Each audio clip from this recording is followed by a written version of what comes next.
would have our world traveler, Supervisor Brennan, please lead us in the Pledge of Allegiance. With honor, please join me.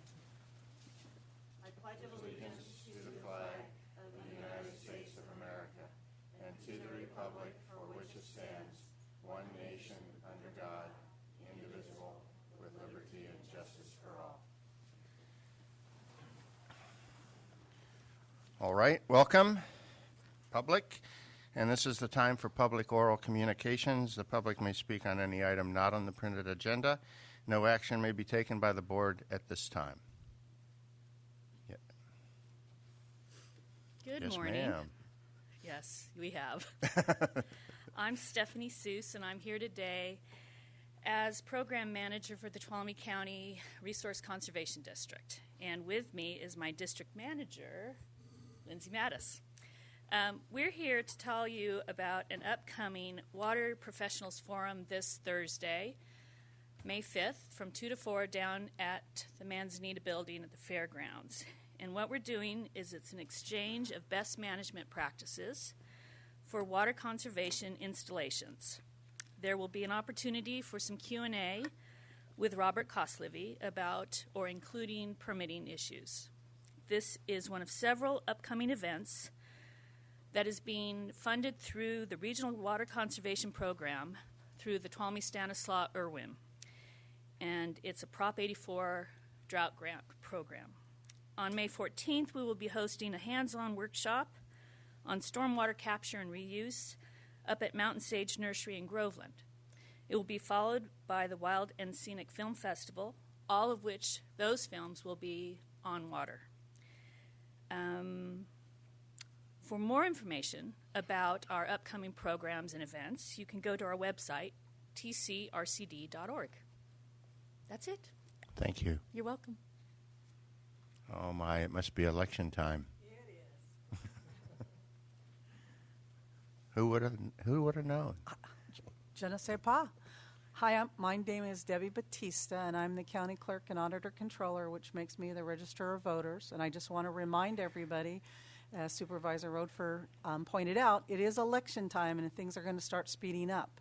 Next week, absentee ballots, vote-by-mail ballots, whatever you want to call them, will be mailed out.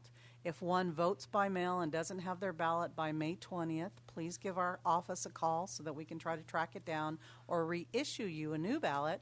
That would be 209-533-5570. And I just want to remind everybody that this is a really important time to get involved with your community. See, there are 3 supervisors up for election. There's the city council up for election.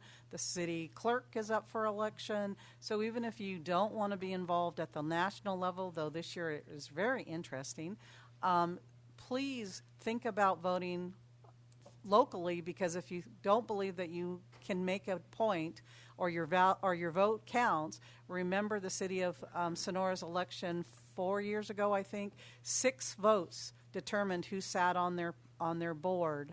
So the people that are sitting at the podium could have changed who sat on the city council and made decisions like Walmart and other things that came up on their agenda. So remember to get out and vote. I'm done. You want to say the phone number again? Area code 209-533-5570. Thank you. Thanks. Any other public comment? Seeing none, will the clerk of the board please? First of all, on the consent calendar, we're going to pull item number 3 and consider it separately. Does any other member of the board want to pull any item on the consent calendar? Okay, we will pull 2, 3, and 7. And will the clerk read the remaining items on the consent calendar? Minutes of the meeting held April 19th, 2016. Adopting a resolution recognizing operating engineers local number 3 as exclusive representation with agency shop for Tuolumne County healthcare employees. Adopting a resolution approving the summary vacation of a 16-foot wide public utility easement at 20110 Freddie Road in Groveland. Adopting a resolution authorizing the Community Resources Agency Director to submit regional payment program application to recycle on behalf of the City of Sonora and the County of Tuolumne. Accepting the resignation of Mike Gustafson from the Airport Land Use Commission and directing the clerk to send a letter of appreciation and post a notice of vacancy. Approving the appointment of Ronald Koff to the Jamestown Cemetery District. That's it. Okay. Do I have any public comment on any of the consent items? Okay, seeing none. Mr. Chairman, I move we approve the remaining consent items. Okay. Second. Okay, I have a motion by Supervisor Gray and a second by Supervisor Brennan to approve the consent calendar. All those in favor signify by saying aye. Aye. Opposed? Abstained? Passes 4-0 with Supervisor Royce absent. Okay, will you please read item number 2? Consideration of adopting a resolution continuing the local state of emergency as required by the California Emergency Services Act, Article 14, Section 8630C, due to the drought conditions. Mr. Chairman, Yes. it just seemed inappropriate to me to do on a consent calendar a continuation of an emergency. Drought is still with us, and we've got a lot of people on wells, and I don't want to diminish that. And so I just wanted it to come out in front of everybody that we, in fact, still are in a drought. We don't know if wells are going to recover that are dry. We don't know what the situation is, but we need to continually be aware of our drought conditions. And unless Ms. Riggs has something she wants to add to that. I agree that we've done it on the consent the last couple of times, and it's probably time to bring it off the consent. Do you want to cover the nationwide status thing that you sent out? I think it was yesterday or day before. The statewide? Yeah, statewide. Yes, so yesterday we were provided by the National Weather Service the drought conditions by counties, and it's where they indicate by color whether you are in exceptional drought. I can't remember all the different, but we have moved out of exceptional into the lighter red, but we are still in extreme drought. It's essentially how Tuolumne County and other counties in our region.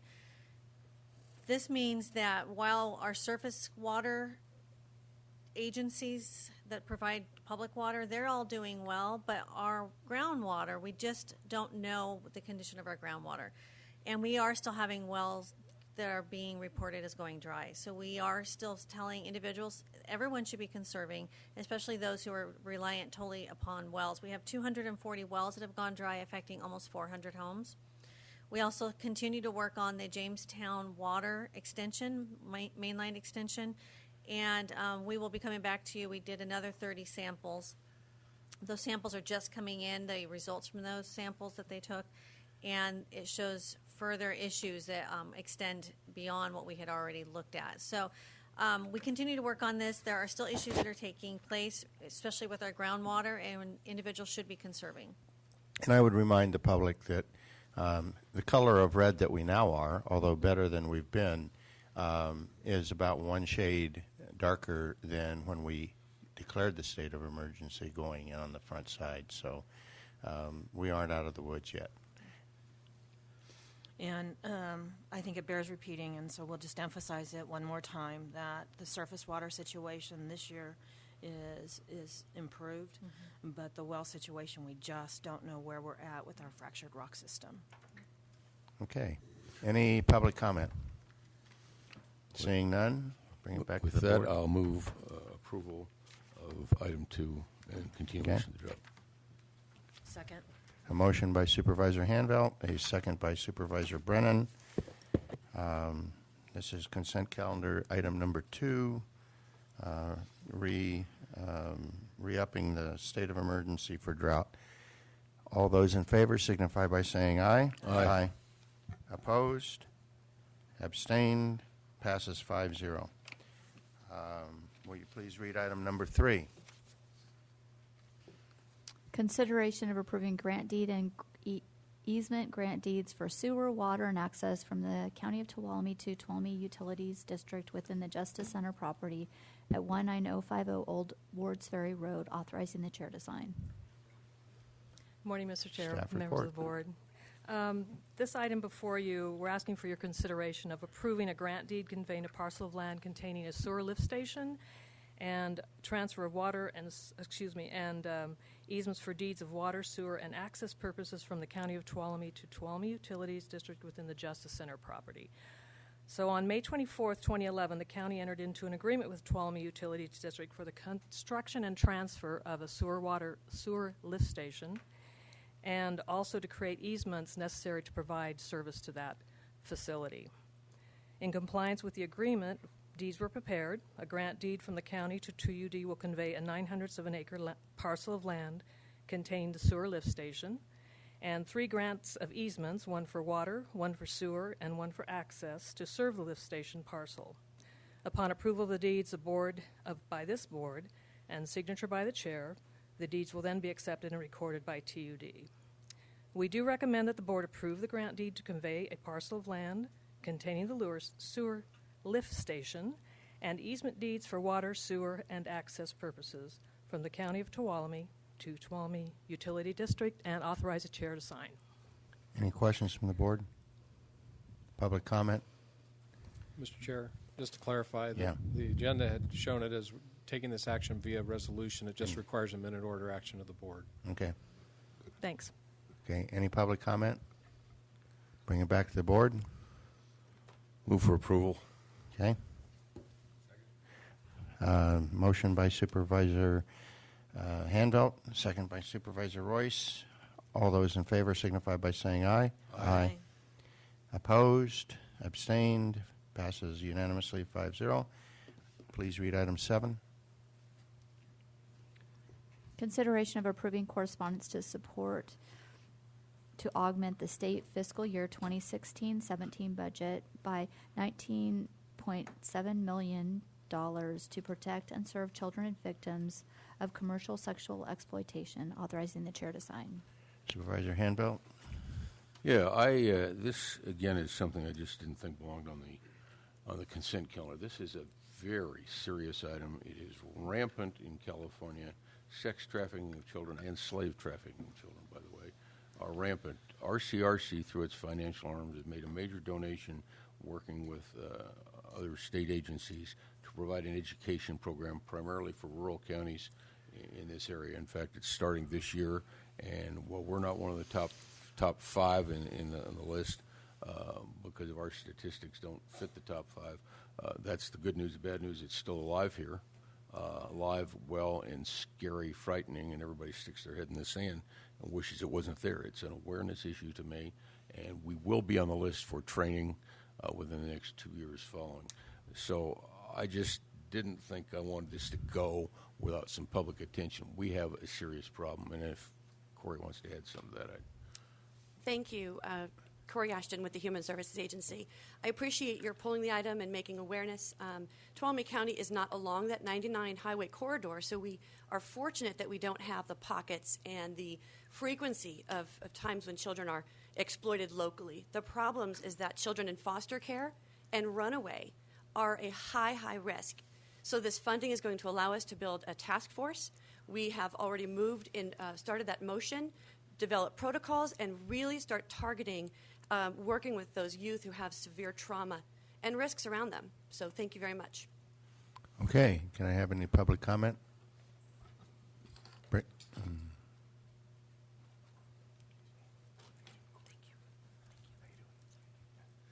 Yeah, Yes, sir. this is one of the items that I'm campaigning for because this is a big deal as far as being proactive rather than reactive. Our tendency in life is to react to things, and this is one way we can be proactive and get ahead of this instead of be behind. Thanks. Thank you. Okay, any other public comment? Seeing none, bring it back to the board. Mr. Chairman, I'll move approval. Okay. Second. I have a motion by Supervisor Handelt. Excuse me. A second by Supervisor Brennan. All those in favor signify by saying aye. Aye. Opposed? Abstained? Passes unanimously 5-0. Item 9, please. Consideration of adopting a resolution proclaiming May 2016 as Historic Preservation Month in Tuolumne County.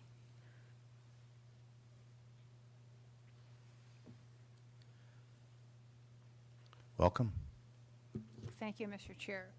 My name is Sharon Marovich, and I'm representing the Tuolumne Heritage Committee. For at least the last 12 years, I've come here in early May to ask you to proclaim May as Preservation Month, as so many cities and counties across the country are doing. Most of them don't have the wealth of archaeological and architectural sites that we do, so it's most appropriate that we join with those other cities and counties in proclaiming National Preservation Month in Tuolumne County. I'd like to go over the resolution with you, and I will do it quickly because I know you have a busy day. In proclaiming May of 2016 Preservation Month, this place matters is the theme of Preservation Month, which encourages all Americans to celebrate the historic places that are meaningful to them and their communities.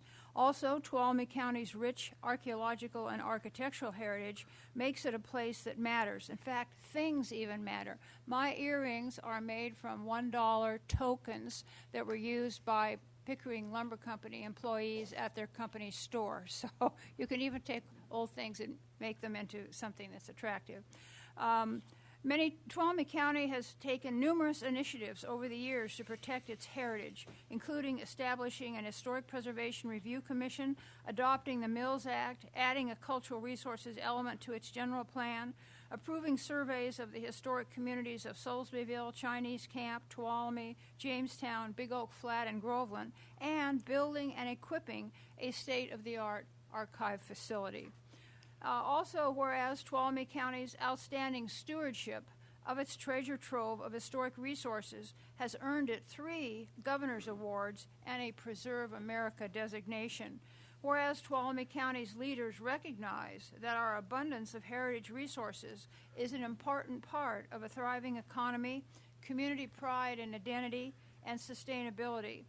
Whereas Tuolumne County's continuing awareness of the value of our heritage resources coincides with the 100th anniversary of the Antiquities Act, the 50th anniversary of the National Historic Preservation Act, and the 45th anniversary of the National Trust for Historic Preservation's annual observance of the value of preservation. And of course, the final paragraph is the one in which you declare May, which I am asking you to declare the month of May as Preservation Month in Tuolumne County. As I understand it from Alicia, each of you, if this passes, will sign the resolution. And I'd like to point out that the 5th signature will be Mr. Rotifer, and he actually mentions the word heritage in one of his political advertisements. And I think that's coming a long way for Tuolumne County. In addition, I always bring you copies of the National Trust for Historic Preservation's quarterly magazine. I have enough for all of you and staff as well. So what I'd like to do is to start with Mr. Pedro, and please help yourself.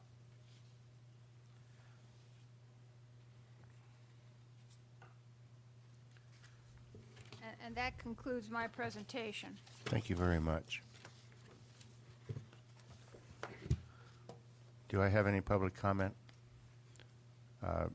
Bring it back to the board, and I'll start with Supervisor. Anybody? Yes.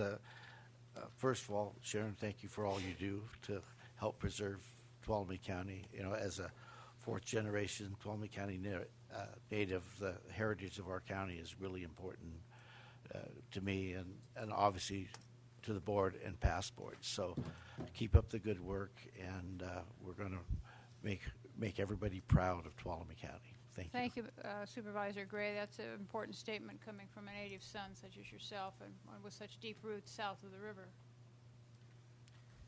Supervisor Brennan. Yeah, and I just would like to, as you know, we honor National Historic Preservation Month. I really want to recognize all of the volunteers in Tuolumne County that work on behalf of preservation. They do a tremendous service to the county, and I want to thank them for their service. Supervisor Hanville. Well, I too would like to add my comments to that. One of the great things about living here is the historic nature of our whole area, our whole county, and the restoring and preserving the historical landmarks around here. I mean, like, all we got to do is look right across the next building and see that incredible building there. And the good news is the court will be moving out of there, and then we'll perhaps be able to put it to another purpose. But it's a magnificent building. But as much as I appreciate this, as much as I want to support this, we have two typographical errors, at least that I found in it, and I would like those corrected before we sign that. One of them is that I found is in the second whereas, and which is got an E on the end of it. In the fourth whereas, as Ms. Maravich read it, it says treasurer trove, and I think it's supposed to be treasure trove. And if we get those corrected, I'll be more than happy to move approval. Okay. I'd also like to thank you for the plug, by the way, but I really do seriously take seriously the importance of our heritage, both our artifacts, our buildings, but also our heritage industries. It's very, very important that we don't lose sight of where we came from and what made Tuolumne County the great place to live and work and play and visit that it is today. So with that, I will ask once again, I think I already did, for public comment. Okay, bring it back to the board. I'll move approval. Second. Okay, I got a motion by Supervisor Brennan and a second by Supervisor Hanvelt. All those in favor signify by saying aye. Aye. Opposed? Abstained? Passes 5-0. Thank you very much, Sharon. You're welcome. Item 10.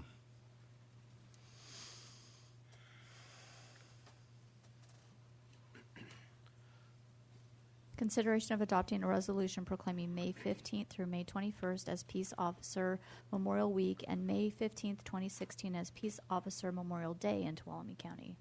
Okay, just to make sure, the previous motion was with the additions, right, or corrections. Thank you.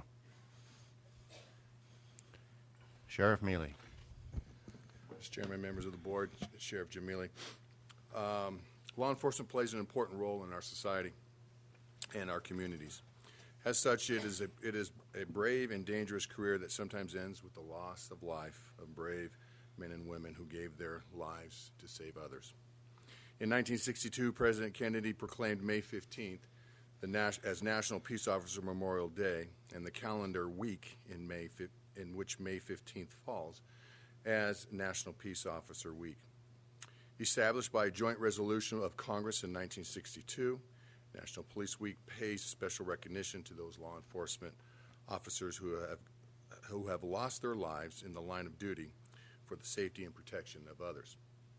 Let us join our state, our nation, in the honorable declaration of Peace Officer Memorial Week and proclaim May 15th of each year as Peace Officer Memorial Day and the week that it falls as Peace Officer Memorial Week.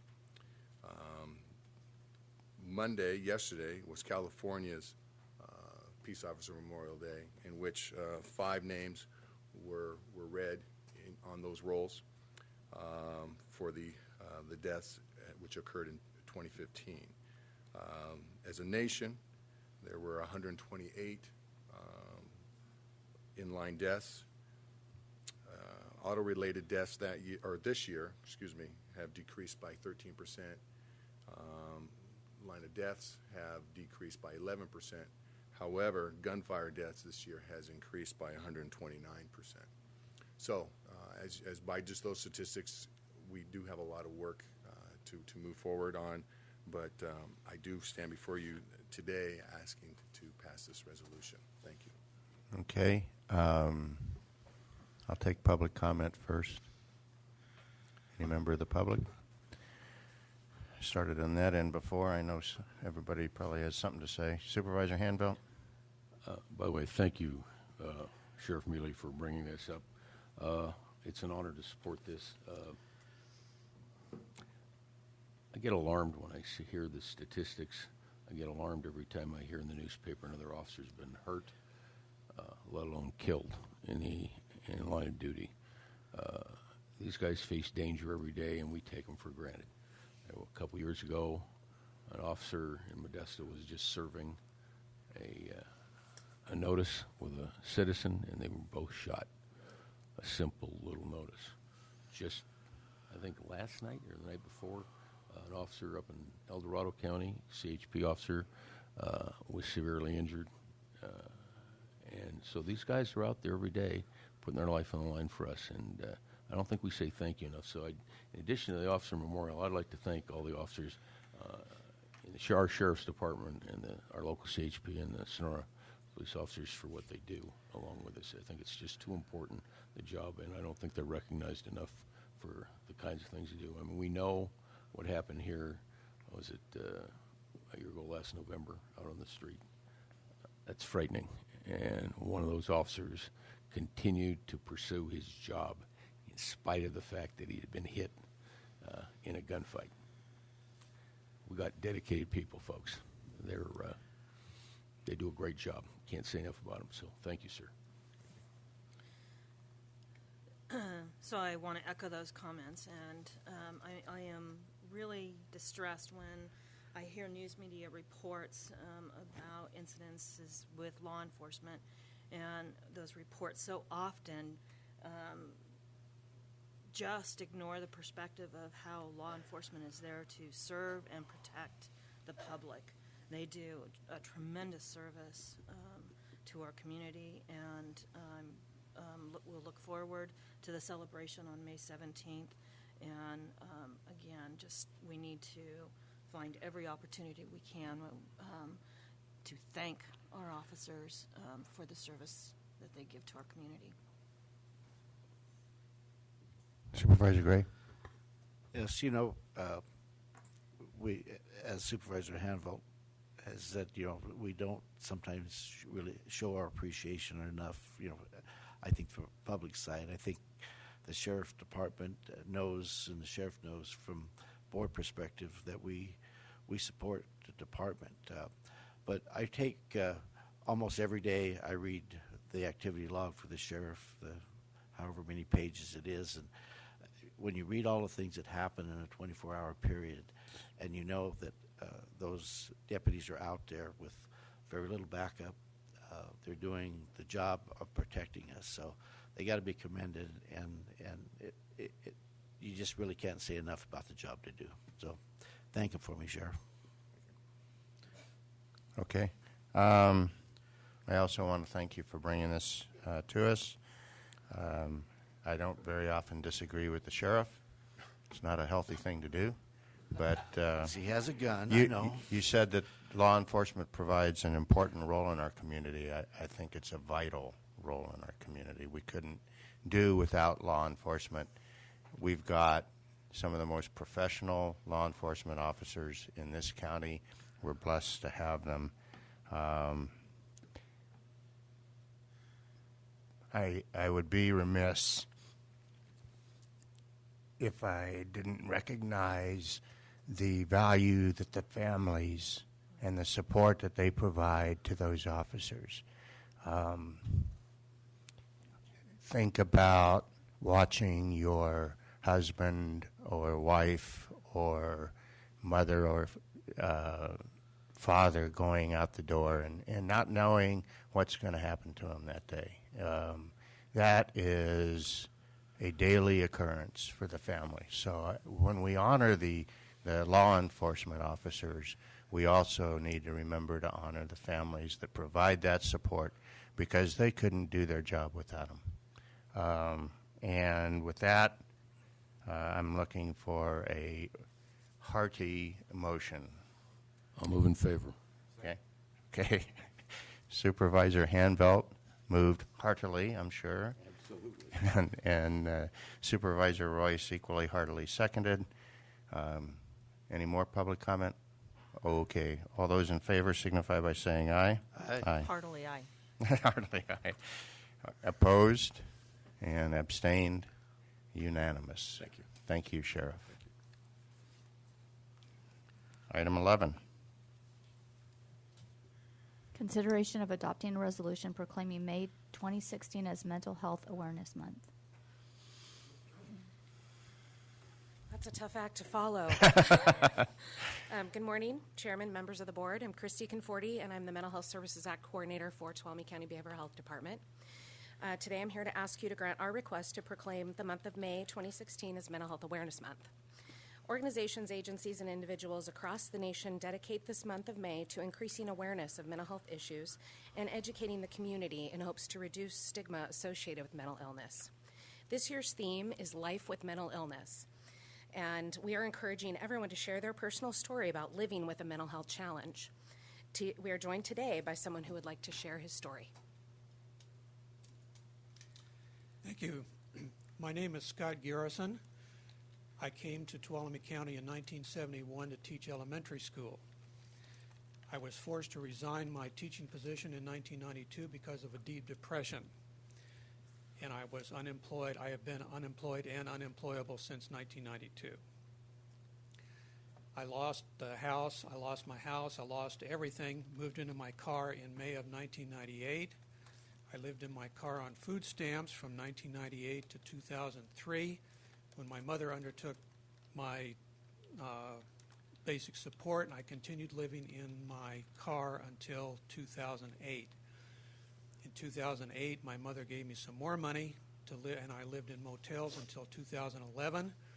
When that money ran out, I moved back into the car until 2012.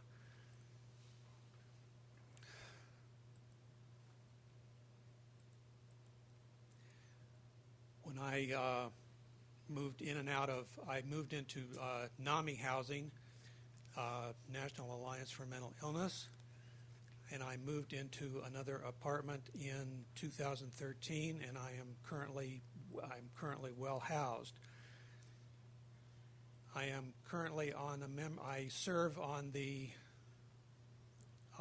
NAMI board. I attend the Behavioral Health Advisory Board. I'm a member of the Quality Improvement Council at Tuolumne Behavioral Health. I have four concerns: finances, housing, and transportation. These are very difficult items for people who are unemployed or unemployable to manage, and people who have mental health challenges. I am completely dependent on my car for transportation to do all the things that I do, and it would be very difficult for me to do all the things in the community that I am able to do if I didn't have my car. Public transportation is a serious issue. I guess that's all. Thank you very much. Thank you, Scott. Another thing Scott didn't mention is he is an integral part of our enrichment center, our peer support center. He volunteers every Monday, Wednesday, and Friday and serves coffee and sodas to the peers. And without him, our peers would be very unhappy without their coffee. Basically, we want to start a conversation about mental health, about how anyone can be affected, and that mental illness does not discriminate. It crosses ethnic, social, racial, and economic boundaries. It does not care who you are. You can't tell by looking at someone if they have a mental illness. Did you want to say anything? I just wanted to note that Tuolumne County Behavioral Health, Tuolumne County specifically, does support peer employment. And as Scott indicated, is that there is a tremendous cost to mental illness. There's an estimated 26.2% of persons 18 and older who suffer from a diagnosable mental illness each year. The cost of that is $193.2 billion in lost earnings, a lot of that due to failure to seek treatment. We continue to fight stigma. We continue this uphill battle in order to embrace the recovery movement and to seek treatment. The awareness of being open to the discussion on mental illness will change the landscape of the future, and we can celebrate that recovery will be possible if people are more aware and more willing to engage in treatment. And Christy, if you'd like to conclude. Friday, May 13th, we're having our third annual Mental Health Awareness Celebration. I will give you guys invitations. We'd formally invite you and would love for you to be able to attend. And at this time, we respectfully ask the board to adopt the resolution proclaiming the month of May as 2016 as Mental Health Awareness Month. Okay, public comment? Okay, come back to the board. Supervisor Gray? Yes. First, Scott, I want to thank you for your service. The help that you provide obviously is invaluable, and it shows that you do have a caring heart and quite willing to help. I think our mental health system here in Tuolumne County works. I do know, firsthand family experience that there's some really good work that's being done there, and I'm certainly in favor of this resolution. So thank you, Supervisor Brennan. Yeah, I'm not sure where to start here. Scott, thank you for sharing your story. It's important for the public to hear this.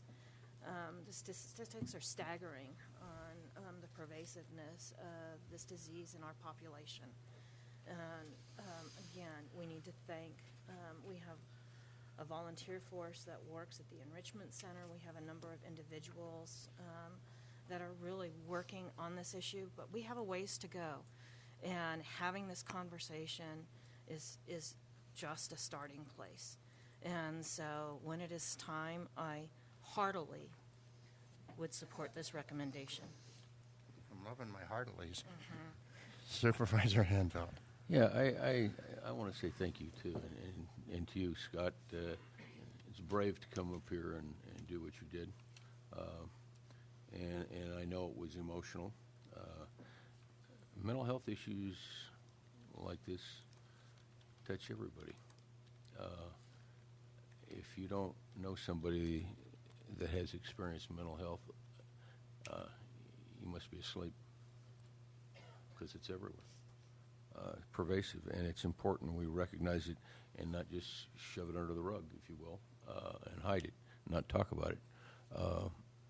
And if it hasn't affected you directly, say your prayers and say thank you. It's an important issue, and I really appreciate bringing this up. We've got a lot of heavy topics here today, but they're important, so I fully support this. Yeah, again, thank you so much for sharing with us your story. Incredibly courageous effort on your part to do that. And I am not going to repeat everything that's already been said, but I just want to second every single one of those emotions. That very, very important subject. I think we do it pretty well. That doesn't mean that we can't do it better, maybe. But I'm proud of Tuolumne County and how we deal with these issues. So let's keep working it hard. Let's keep making it better. And with that, I'll call for a motion. Mr. Chairman, I move that we adopt the resolution declaring May 2016 as Mental Health Awareness Month. Second. Okay, we got a heartily second. Okay, so we've got a motion. All those in favor signify by saying aye. Aye. Opposed? Abstained? It heartily passes 5-0. Okay. Please read item number 12. Consideration of adopting a resolution proclaiming May 2016 as Foster Care Month in Tuolumne County. Welcome. Thank you. Okay. Good morning, Chairman Rotifer, members of the board, Ms. Curio, Mr. Pedro. My name is Rebecca Espino, Deputy Director for the Department of Social Services. Today, we join the nation to recognize the month of May as Foster Care Month. This year's theme is honoring, uniting, and celebrating families, which highlights reunifying children with their families is the most desirable permanency goal and is the most common outcome for children in foster care. Returning children home often requires intensive, family-centered services that support a safe and stable family, and foster families are fundamental in easing that transition by offering a wider family circle a foster family often creates. Each year, the Human Services Agency and the Probation Department join together to pay special tribute to the citizens of the county, family members, foster parents, social workers, and probation officers who make a positive difference in the lives of foster children. Today, we want to specifically express our gratitude to our 31 local foster parents, foster homes, because they serve as one of the critical elements of support for an abused child by providing a safe haven for an abused child until they're able to safely return home or to become adopted by a loving family. Tuolumne County has a phenomenal group of foster parents, and we have successfully recruited 20% more foster homes than this time last year. But we need more of them. Of the 100 children in foster care, 30% reside in foster family agencies outside the county. This time last year, 42% resided outside of the county. Although more children are remaining locally, it is important for the Human Services Agency and the Probation Department to continue to demonstrate our commitment to our foster children by working together with the goal of supporting, recruiting, and retaining only the highest quality foster homes. We encourage members of our community who are interested in joining our foster parent team to please call 533-5773. To show our gratitude to our current foster parents, we'll be hosting an appreciation luncheon on May 25th, and we're extending a special invitation to each member of the board, Ms. Carrillo, Mr. Pedro, to join us in this celebration. Before closing, I would like to take a few moments to read a portion of a letter written by a current foster youth. When I came into foster care, it was really scary. The police asked me questions, took pictures of me. I had purple welts on my body. I was at the child welfare office for 3 to 4 hours where they were trying to find me a foster home. They finally told me there were not homes in Tuolumne County that would take a teenager, and that they had to place me in Valley Springs. I started to hysterically cry. I didn't want to leave the only place I knew. I would not have spoken up about my abuse if I knew there was a chance I would be placed in Valley Springs or any place else outside of Tuolumne County. The social worker came back after about an hour. She found me a place. I cried almost all night the first night I was there. My foster parent gave me room and respect, and that made me feel comfortable. I never felt comfortable asking my father for anything, and for the first time ever, someone was telling me it was okay to ask for what I needed. I'm doing better in school, and I feel like moving in with a random stranger has helped me develop social skills. Now I know I have an opportunity to go to college. I know I was really lucky to have been placed in a local foster home. I feel like it would be easier for teens in foster care if there are more foster homes available to them in Tuolumne County.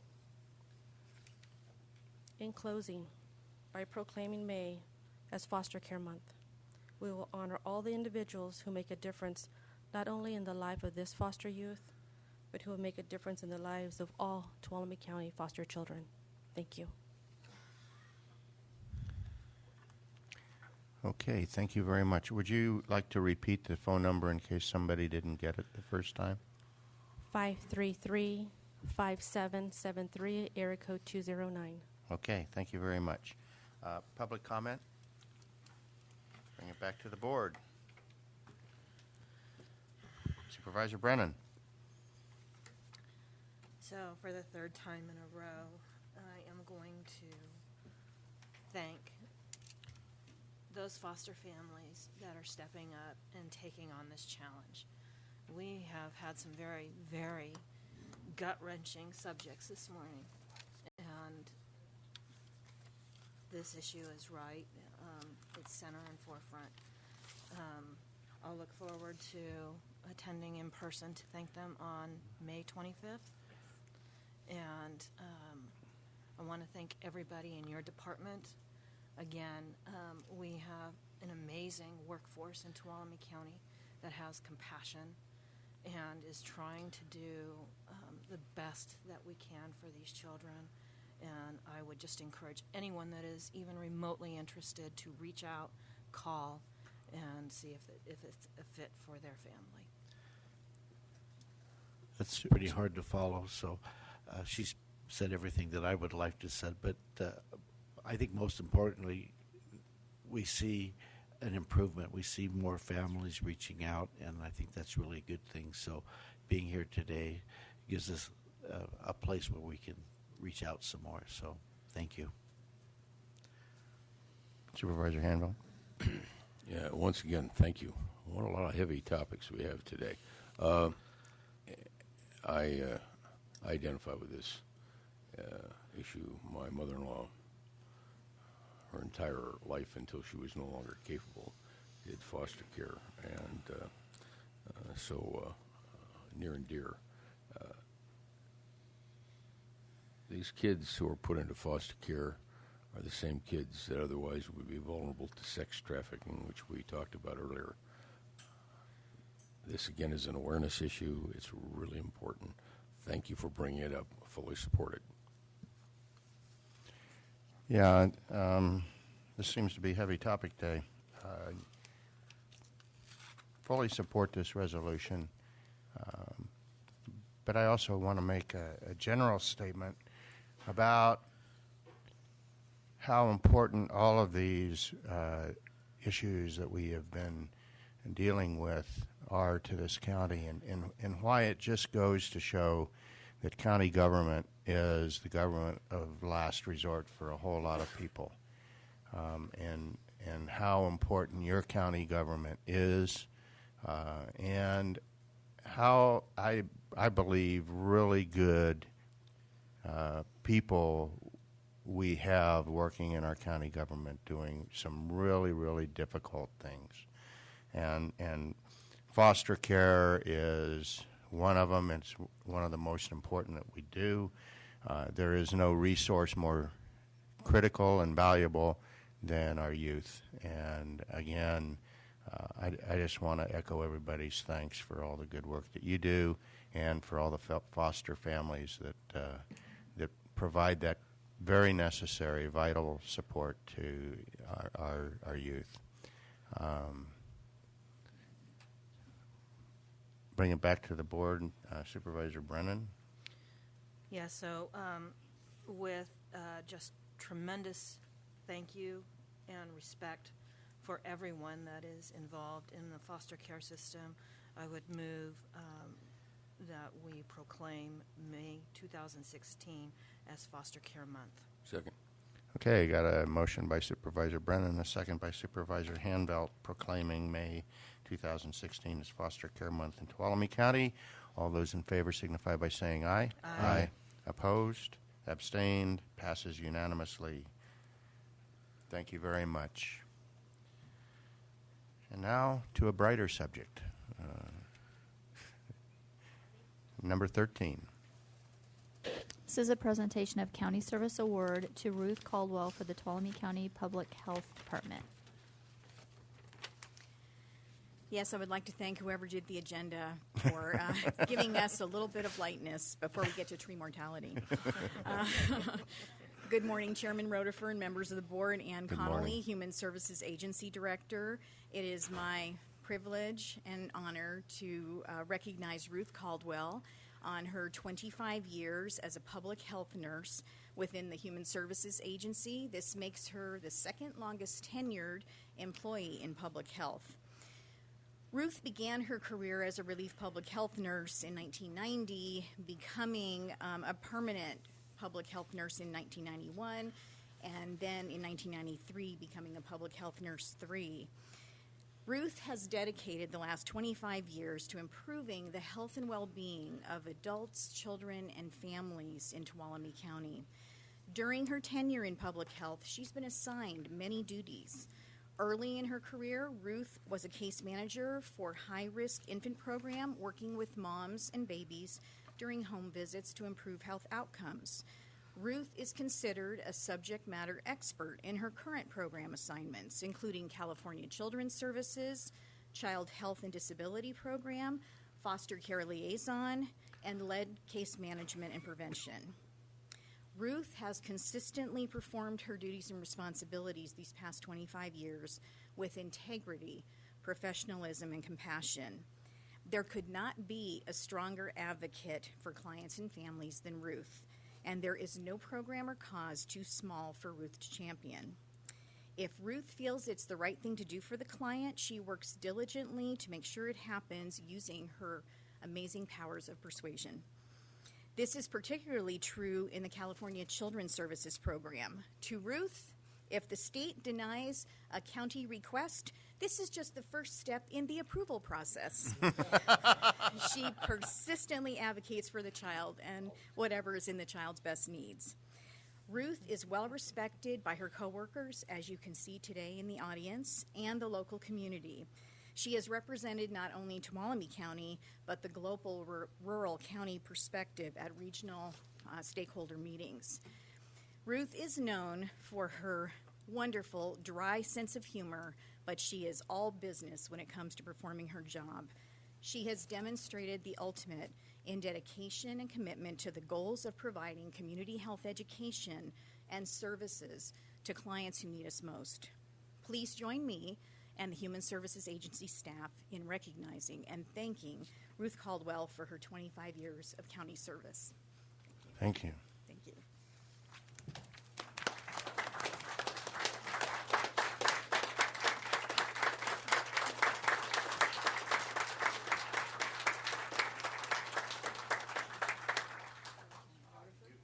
Yes, I do. It's like this. Wow, 25 years. Congratulations on it. That's some dedication, and I really like the persistence comment. Keep up the good work, and hopefully it's not 25, but several more years. Thank you very much. Thank you very much. Okay. You want to say anything? Not today.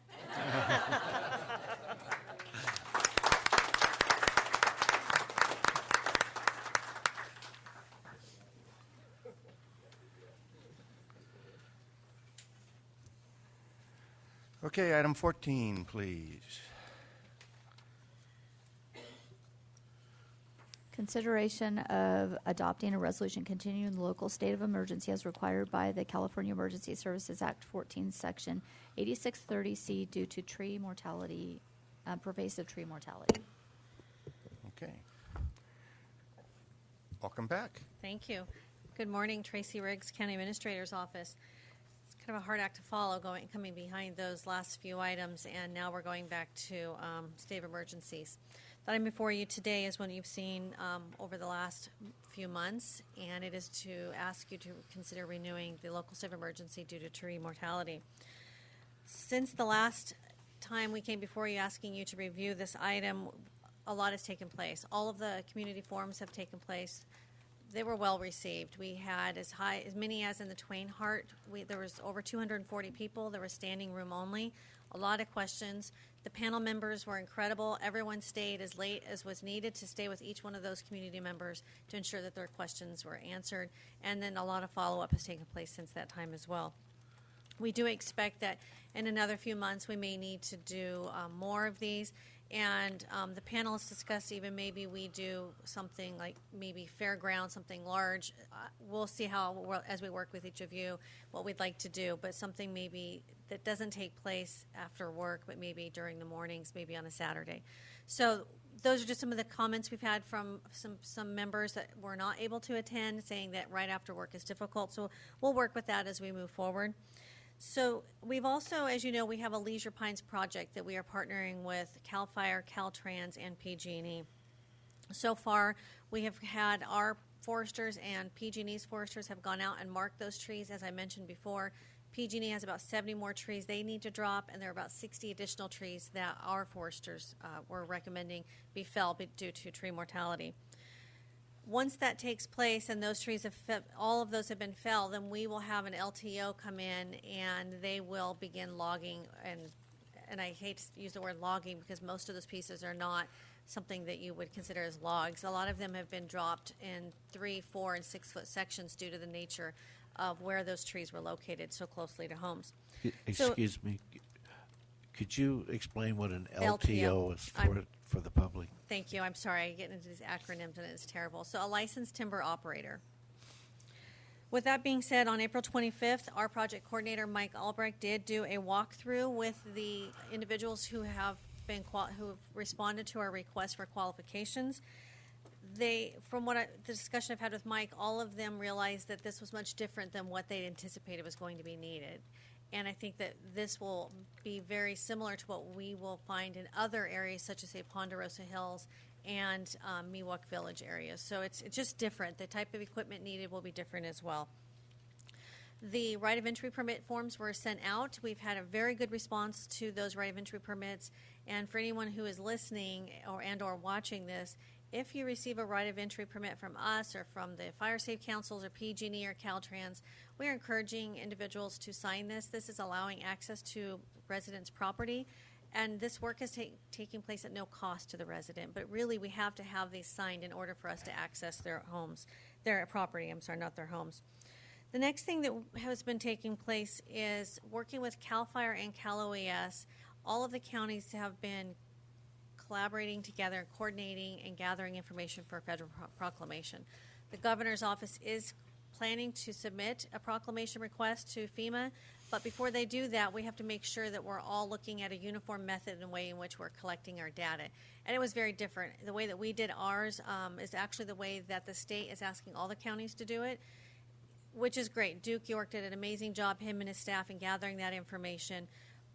Some counties had looked at it saying as by acre and the averaging the per acre, and really that doesn't work when we're looking at really the county infrastructure being roads. So with that being said, again, thank you, Duke, for all the hard work that you did to get that information for us.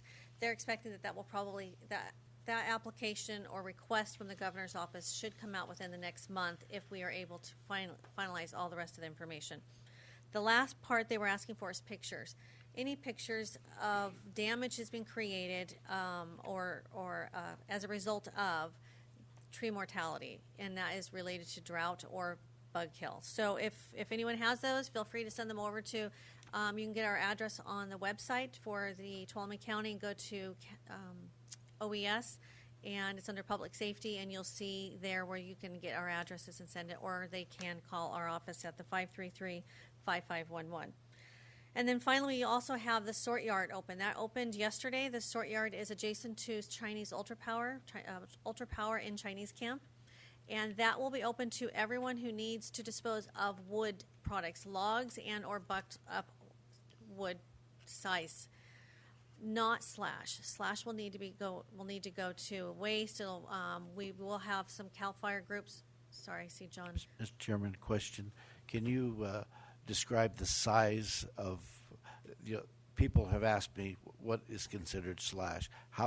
What's the smallest piece of wood that can be taken there?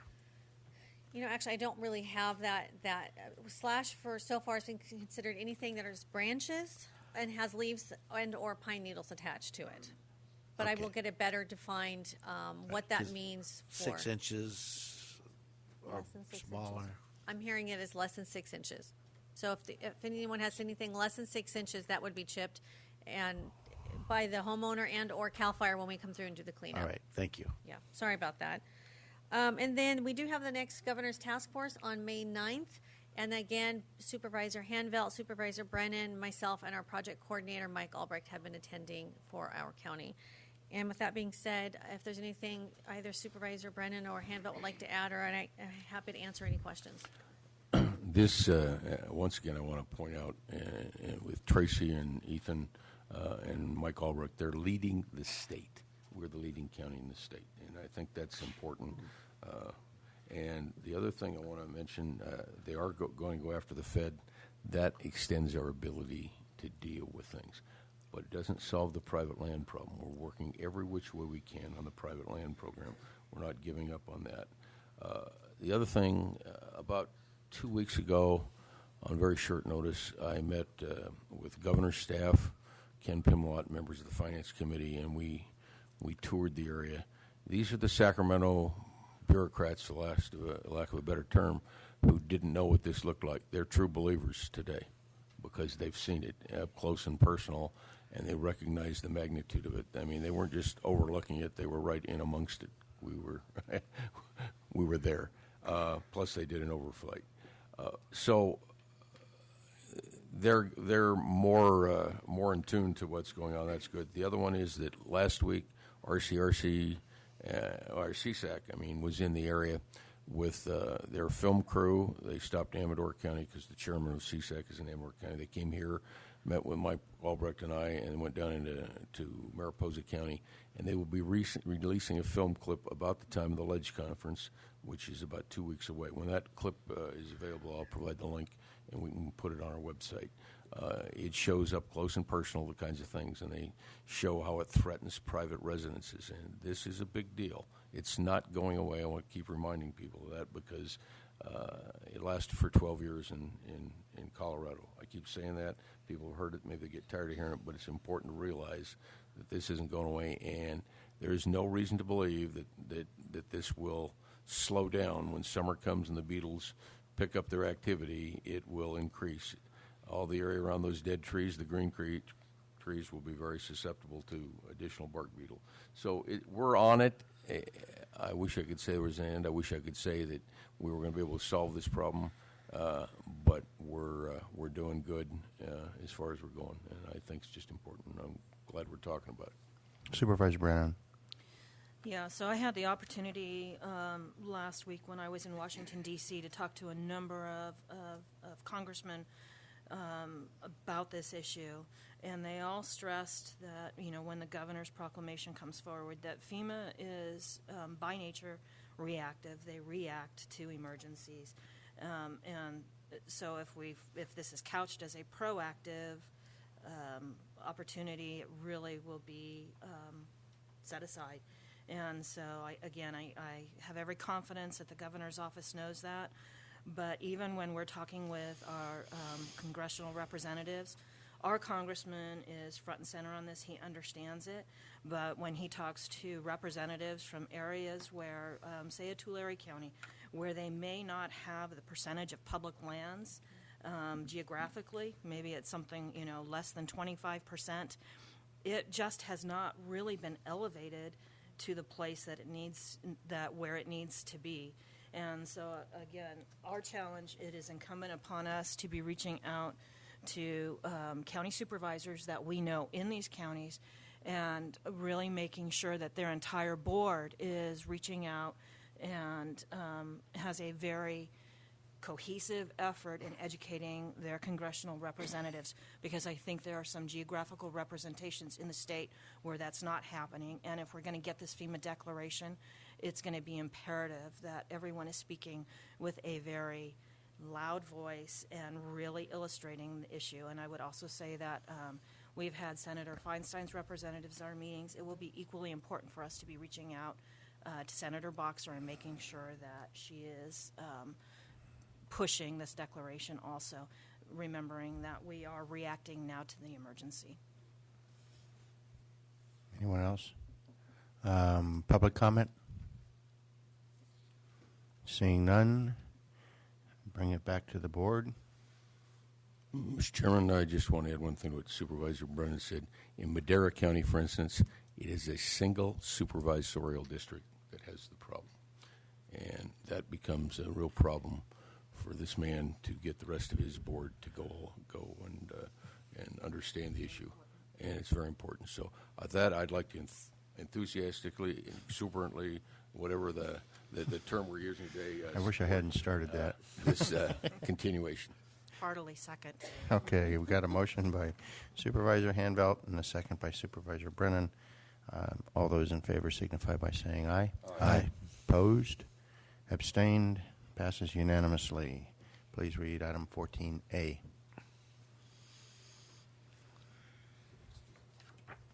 Consideration of approving correspondence encouraging the California Public Utilities Commission to increase base load and flexible generation power. Okay, Mr. Chairman, members of the board, the Bioenergy Association of California has asked a number of public agencies to provide correspondence to the California Public Utilities Commission to increase base load and flexible power generation. This is a different proceeding, something I had to go to school on a little bit, that the County of Tuolumne is not considered a formal party, to their regulatory rulemaking process. However, we can submit comments to the CPUC through others that have that formal standing. The Bioenergy Association, or BAC, is one such organization. Turns out, I didn't realize, but the Tuolumne County Economic Development Authority is a member of that association. Anyway, the letter that's suggested, there was one in your original packet. There was an update that was passed out on the dais. The only change that I could see in this letter was some comments that were added from Imperial County talking about their Salton Sea restoration plan and how they felt that was an important point to include in this letter. You'll see in the bottom of page 2, it talks about the importance of biomass. It makes a comment about the governor's emergency proclamation. It makes comment about the rim fire. And under the specific policies at the bottom of page 3, there's 2 that are very important to us. The second bullet is to increase the megawatt allocation for existing biomass projects under the governor's emergency proclamation. The second is to make changes to the biomat and interconnection rules to facilitate forest biomass project development, also called for by the emergency proclamation. Those are 2 of the major points that we've been hitting on with the governor's, through the governor's office, trying to reach the CPUC. Again, why should Tuolumne County be interested in participating in this?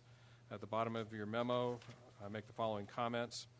Beyond the general principle of being a good steward of the environment, this rulemaking supports the removal of biomass from the forest, a long-held priority of the board, and its use in the production of bioenergy, which would in turn promote the retention of Pacific Ultra Power, otherwise known as the Chinese Station. Retention of this plant would facilitate healthy forest practices within the Stanislaus National Forest, is essential to the county's tree mortality program, and retain high-paying jobs within the county. So I would wholeheartedly support this correspondence. If you did, I would suggest just a couple minor changes at the beginning of the letter. Instead of "we, the undersigned county representatives, are writing to urge," it simply say the Tuolumne County Board of Supervisors urges the commission, and then have your chairman, Mr. Rotifer, sign at the bottom. Mr. Chairman, a question for Mr. Pedro. In that the Tuolumne County Economic Development Authority is a member, could we make sure that we notify Mr. Cope to get that on our next agenda so that we can possibly write a letter? Certainly can. Thank you. And, Supervisor Brennan. since this is being generated from Tuolumne County, I would just suggest that we move B to biomass to A, since that really is our local primary concern. And under number 3, again, just move the bullet points dealing with biomass to the top of the list. Got it. Okay.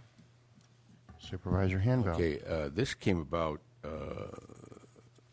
through largely Imperial County's driving this issue, this concept of baseload need in the renewable area, and it driven through RCRC.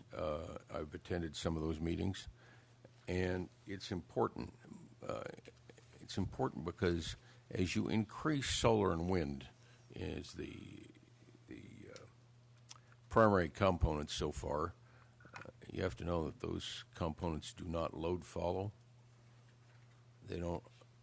Wind energy works when wind's there. Sun works when sun's there. Sun doesn't work in the middle of the night. That makes it pretty simple to figure out.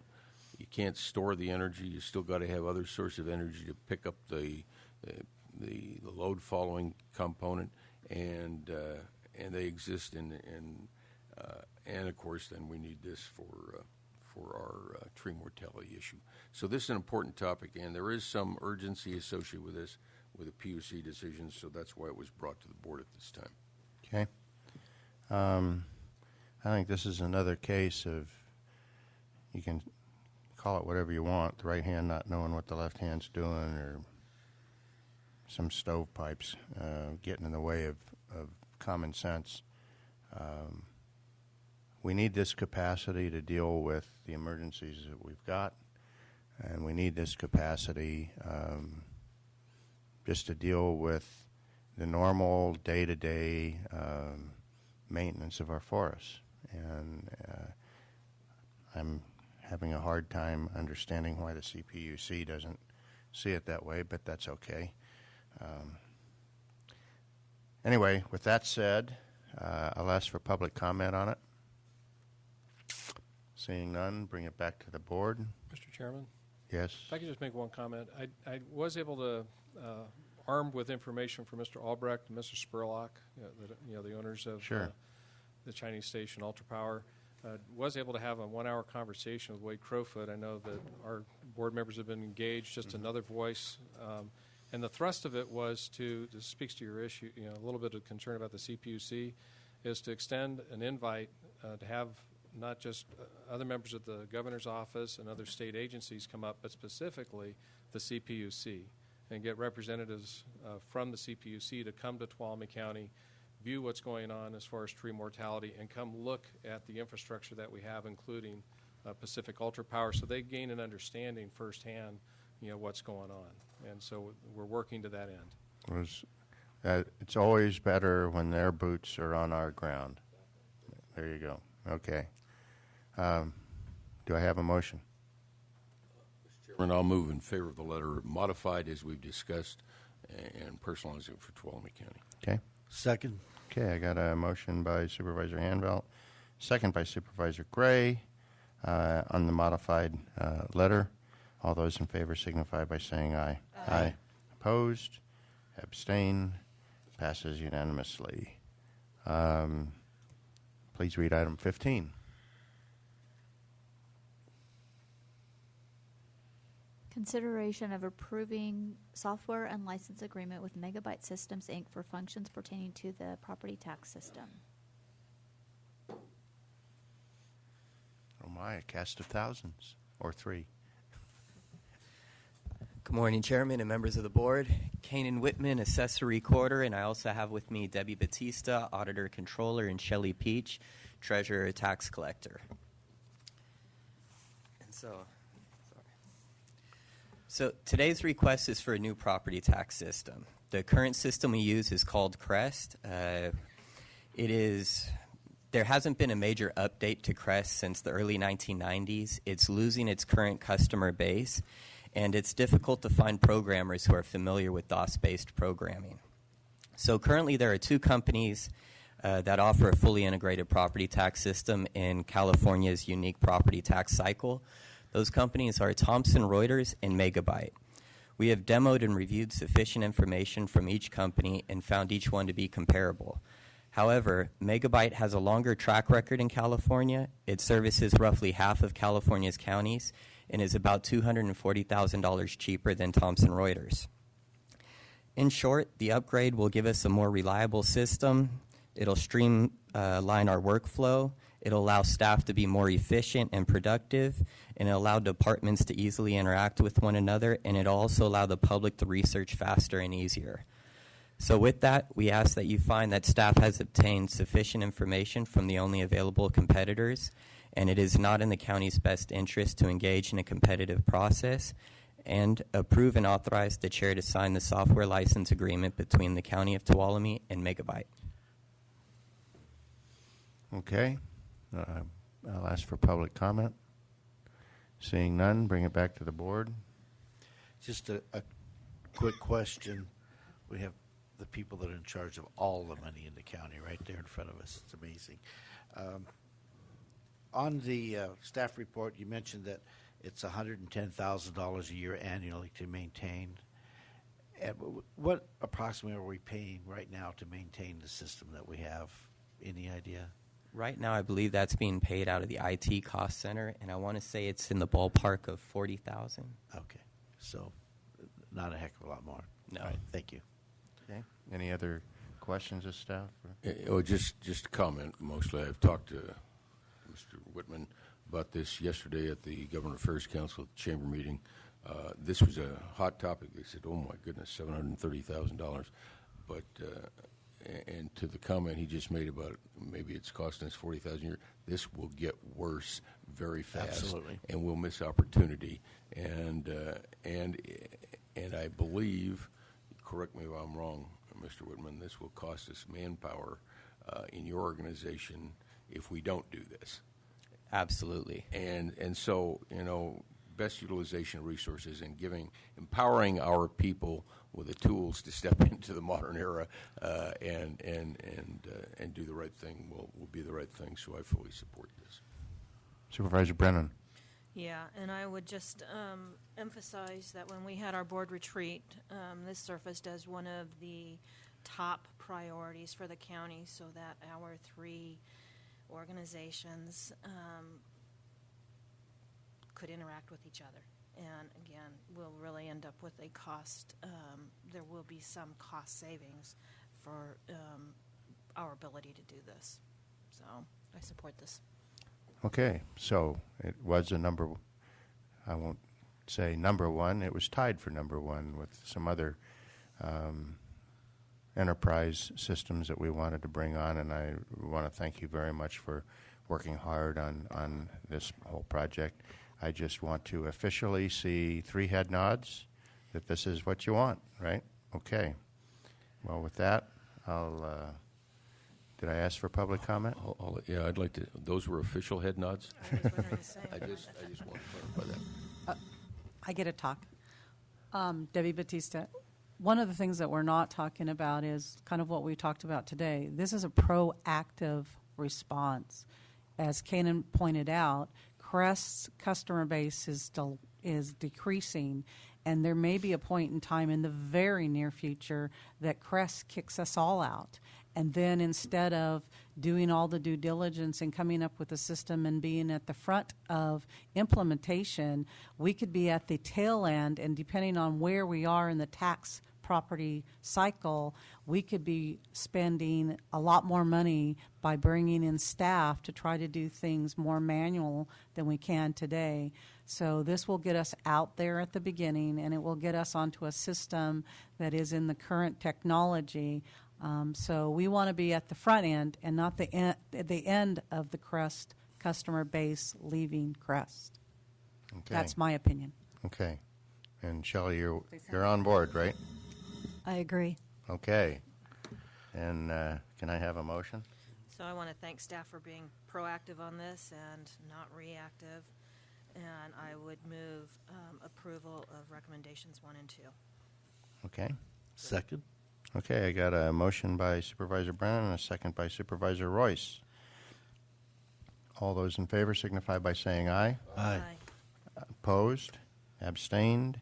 Passes unanimously 5-0. And we will recess for 10 minutes and then come back and continue our business.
And would the clerk please read item 16?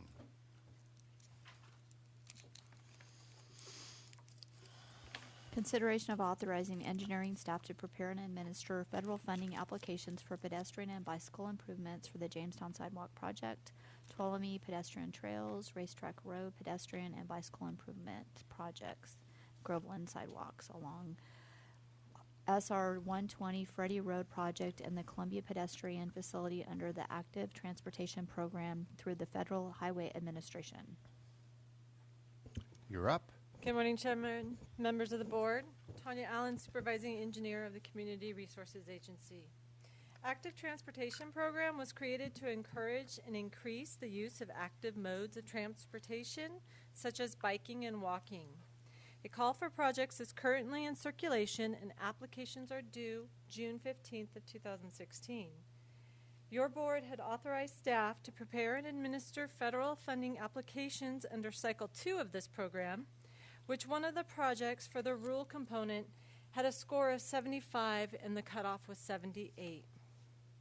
The consensus scores for all the projects identified the lack of pedestrian and bicycle data and accidents associated with those users.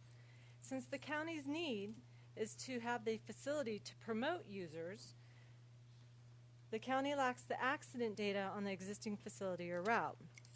In the new guidelines for Cycle 3, points will be given to those who can demonstrate an increase of walking and biking, especially in students.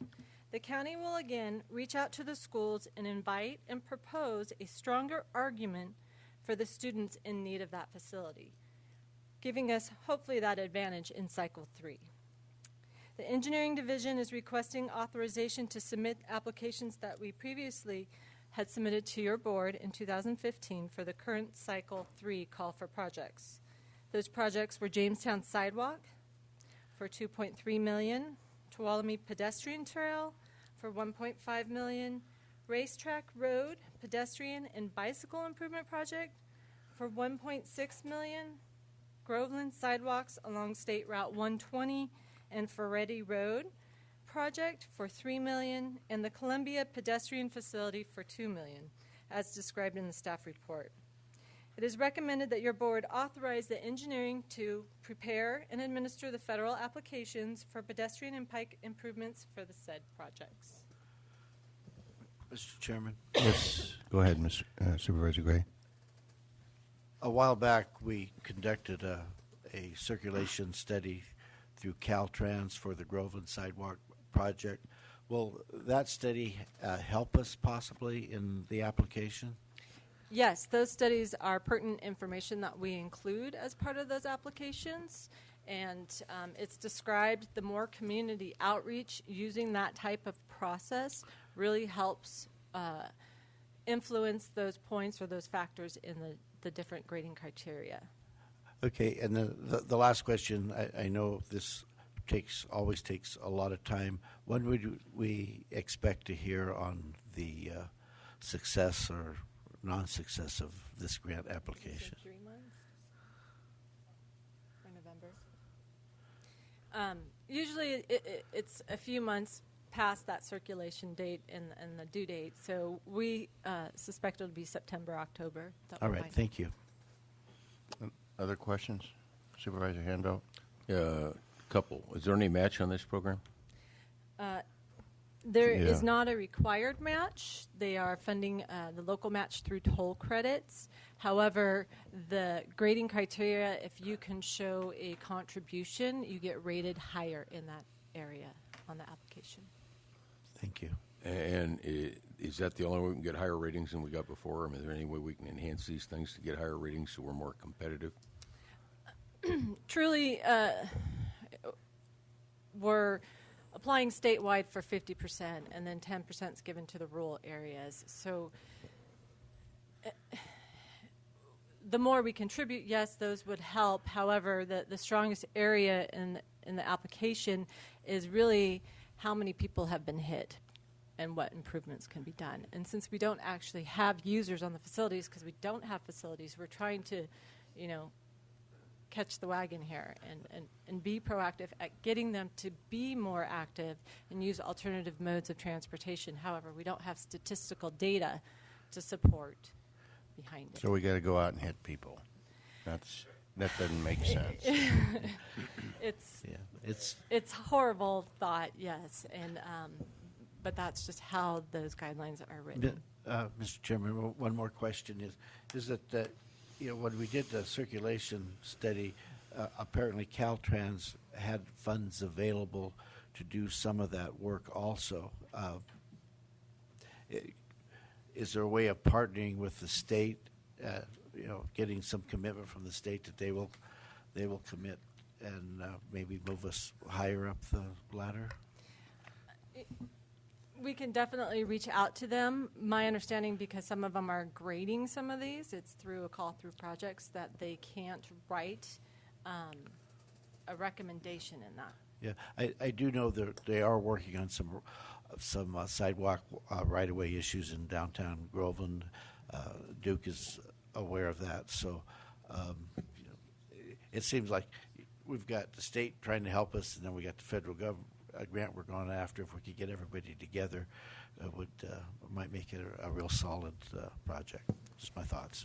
Yes, and the county has actually reached out to the city too in the webinars that we had attended. Excuse me. They identified reaching out to your local cities to try and partner and work together. And so we have actually contacted the city of Sonora, and we will meet with them this week, hopefully, to discuss some potential projects looking at racetrack and all those other ones to create those gap closures through the city and the county. Thank you. Supervisor Brennan. And so that just answered my question. If you, I heard you mention the high school, but if you would be reaching out to the city also. I know Duke and I discussed this, I want to say 2 years ago when the city began investing in Dragoon Gulch, and I was talking to a number of the athletic teams at the high school who were talking about, they would like to be able to utilize that area more, and how do we safely, again, there's some sidewalks, when you start, if you go the back way from the high school, but they quickly disappear. And how do you get folks that are on that racetrack road area, that would want to go down and use those facilities? How do you safely, again, I wouldn't want to be walking with my children, young children, or have my teenagers out walking along Racetrack Road with the right-of-way that we have right now, or the access. So glad you're reaching out, and I would love to know when you're going to have those meetings and what the outcome is. Okay. I know my staff has contacted Sonora High, so if we do have a meeting, I will contact you. That would be great. So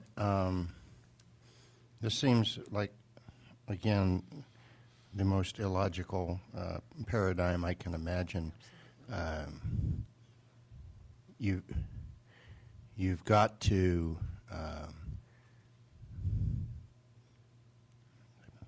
we've got in my district in particular, we've got 2 schools, elementary schools, with virtually no sidewalk access, more than about maybe 50 yards, 100 yards. You got kids walking all over the place, and we got to kill some people before we can compete for grant money.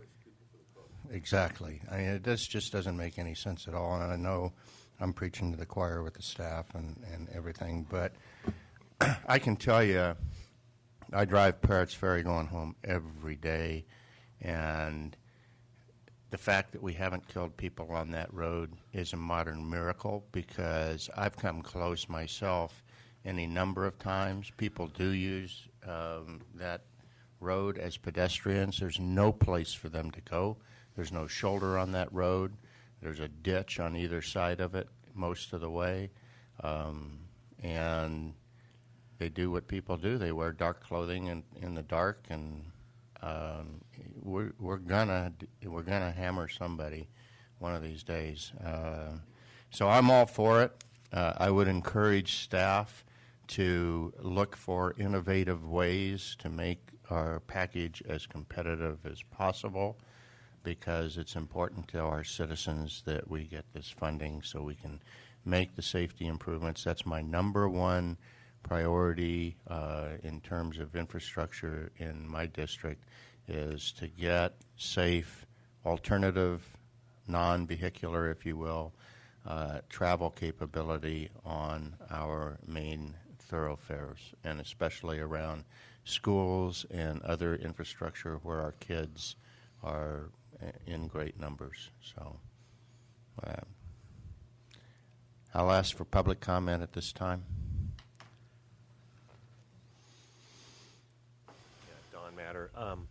Is there a way you can, with Groveland, introduce the fact that we have international tourists and it could be an international incident if someone gets hit or killed there? Yeah, I don't think that's unique to Groveland, but good question. In all our applications, we do incorporate all the users, including our visitors from international areas as well as out-of-county areas, too, as part of the statistics. Any other public comment? Okay, bring it back to the board. Who wants this one? Mr. Chairman, I move that we authorize engineering staff to prepare and administer the federal funding applications. Okay. Second. Pedestrian bicycle. Okay, I've got a motion by Supervisor Gray, second by Supervisor Brennan. And I'll just again emphasize, let's make it as strong a package as we can. It's very important. All those in favor signify by saying aye. Aye. Opposed? Abstained? Passes unanimously. Item 17, please. Consideration of approving the Hardin Flat Road Bridge Replacement Project number 1673. Tanya Allen again for supervising Hello engineer. again. The Hardin Flat Bridge was built in 1933 and redecked in 1956. The existing structure is a 5-span timber bridge with wood stringers and a concrete deck. The Hardin Flat Road Bridge sustained significant damage during the 2013 rim fire. Portions of the bridge superstructure, including 3 of the timber stringers, were burned and can no longer carry load. The proposed replacement bridge will be a single-span, cast-in-place modified girder on the same approximate alignment. This project is 100% funded through the Highway Bridge Program, and in February of 2016, Caltrans approved a categoric exclusion for the project under the National Environmental Policy Act, also known as NEPA. Upon your board's approval, the Hardin Flat Road Bridge Replacement Project, and filing the notice of an exemption, staff will be able to commence the right-of-way activities, including permitting and utility relocation. Right-of-way activities must be completed and certified prior to requesting for funding for construction. We are anticipating construction to begin in spring of 2017. The environmental coordinator for the county has determined that the project is statutorily exempt under the review of the California Environmental Quality Act, also known as CEQA, and has recommended that your board approve the Hardin Flat Road Bridge Replacement Project number 1673 based upon the findings A through D. Okay, any questions of staff? Public comment? Bring it back to the board. Mr. Chairman, I would like to make a motion that we on staff's find that we approve this based on staff's findings A, B, C, and D. Okay. Okay, I have a motion by Supervisor Gray, a second by Supervisor Handelt. All those in favor signify by saying aye. Aye.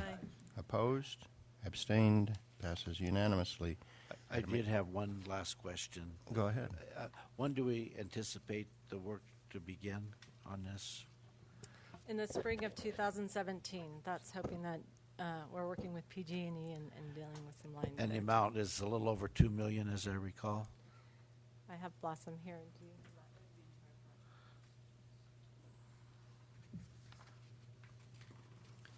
I believe that the total project cost is $2.2 million. Thank you very much.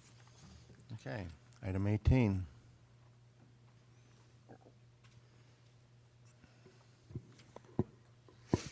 Consideration of objecting to the sale of parcel number APN 003-050-0700 at public auction by the county tax collector. Adopting a resolution approving and accepting the purchase of APN 003-050-0700 and approving the agreement to purchase APN 003-050-0700. Ms. Allen. The parcel 003-050-07, known as the Jimtown Frosty, is in default of payment of taxes and is listed to sell for the auction set forth May 6th. This is an opportunity for the county to acquire the property that would be useful for the Rawhide Bridge project. The process for the county to pursue this property is unlike where constituents will place bids in an auction. The county will require an alternate process where your board shall object to the sale of the public auction, object to the sale at the public auction. Your board will also adopt a resolution approving and accepting the purchase of the property and approve an agreement to purchase the property from the seller tax collector and the purchaser Community Resources Agency, which then is accepted by the State Controller's Office pursuant to Sections 3775 and 3795 of the Revenue and Taxation Code. Acquiring this parcel at the cost of the tax default is significantly less than acquiring the parcel at an appraised value, reducing the costs in the project for the right-of-way acquisitions. It is recommended that your board take the following actions as listed 1 through 3, and I have counsel here behind me to answer more questions too.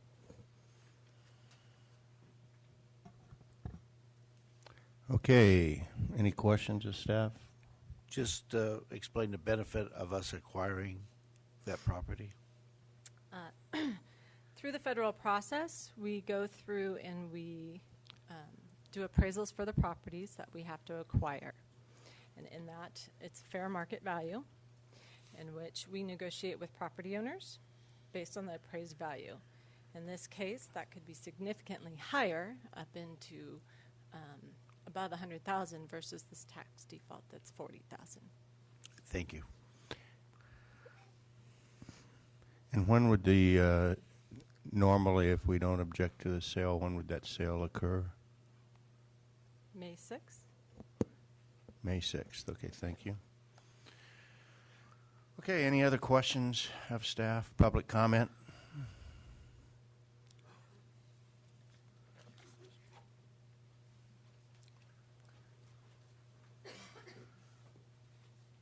Welcome.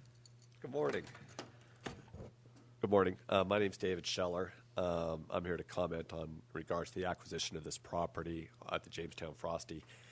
As you guys, I've been before the board before, and when this project originally started 20 years ago, I brought to the people's attention that to make this project possible, this piece of property had to be acquired. There was just no way around it. When I went to the meeting in October of all the new final designs or considered designs of realigning the Jamestown Road project, they were planning on not acquiring this piece of property. So once again, I pointed out the importance of acquiring this piece because you have 9 businesses that are affected by this project. And by buying this one piece of property, it's going to reduce the effects of a lot of the property businesses on that side of the road. Now, obviously, the property's in default, which, you know, the economy is tough, but then a lot of it, too, like I've pointed out, is because this project has lingered on for so long, people aren't able to borrow money from banks. They're not able to sell the property because nobody knows how this project is going to affect the businesses if they buy these businesses. Now, you do have an opportunity to buy this property at less than current market value from what's just been explained to me by the previous presentation. But, you know, it's unfortunate that the property owner is having to suffer to get rid of their property in this avenue as opposed to just being able to put it on the general market. But basically, I do support you guys buying this piece of property because you're going to need to buy it to complete this project. 2, There are more properties that need to be acquired for this project, like I've mentioned before, on the north side of the road, which is Jamestown Road. There's at least one other piece, so we need to start directing staff to start looking into that so we don't run into a situation to where we have a piece of property that becomes in default, that they're not able to sell or refinance or borrow money. The other thing I need to ask the board again is the last time it was before the board was asked to be contacted by email of any developments that goes on with this project. And I did not receive an email that this was on the board's agenda today, so I could come and speak on behalf of the businesses and stuff that are surrounded by this project. Mr. Rotifer, I know, did direct staff to email me at least once a month with developments or not, or more often as this project goes forward. So with that said, any questions? Thank you. Okay. Okay, any other public comment? Bring it back to the board. I'm going to need some help since it's my district. Would you like me to make the motion for you, Mr. Rover? I would love you to. Okay, then I'll move, we take the following actions. One, object the sale of APN 003-050-07-00 at public auction by the county tax collector. 2, adopt the accompanying resolution, Exhibit 2, approving and accepting the purchase of the same APN. And 3, approve the agreement to purchase APN, same number, Exhibit 4, and authorize the chair to sign the agreement. Okay, got a motion? I would second, and I would also request, just Mr. Scheller has stated his obvious interest in this project.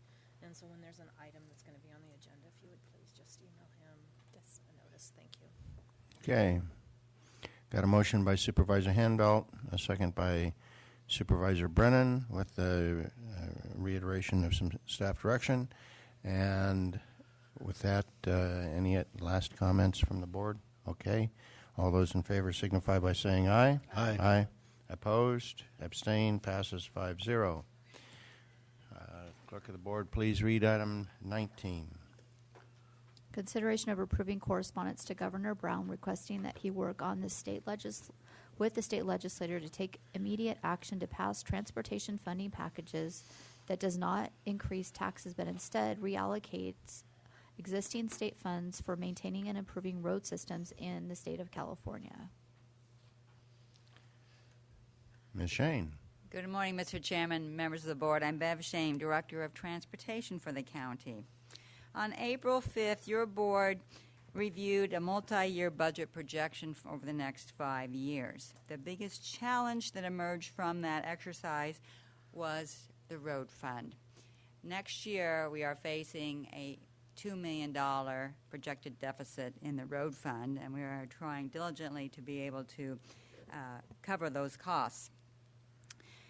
In your discussion about the situation of the road fund, your board directed staff to join CSAC on a campaign to try to persuade the governor and the state legislature to take action immediately to address this issue for the next fiscal year.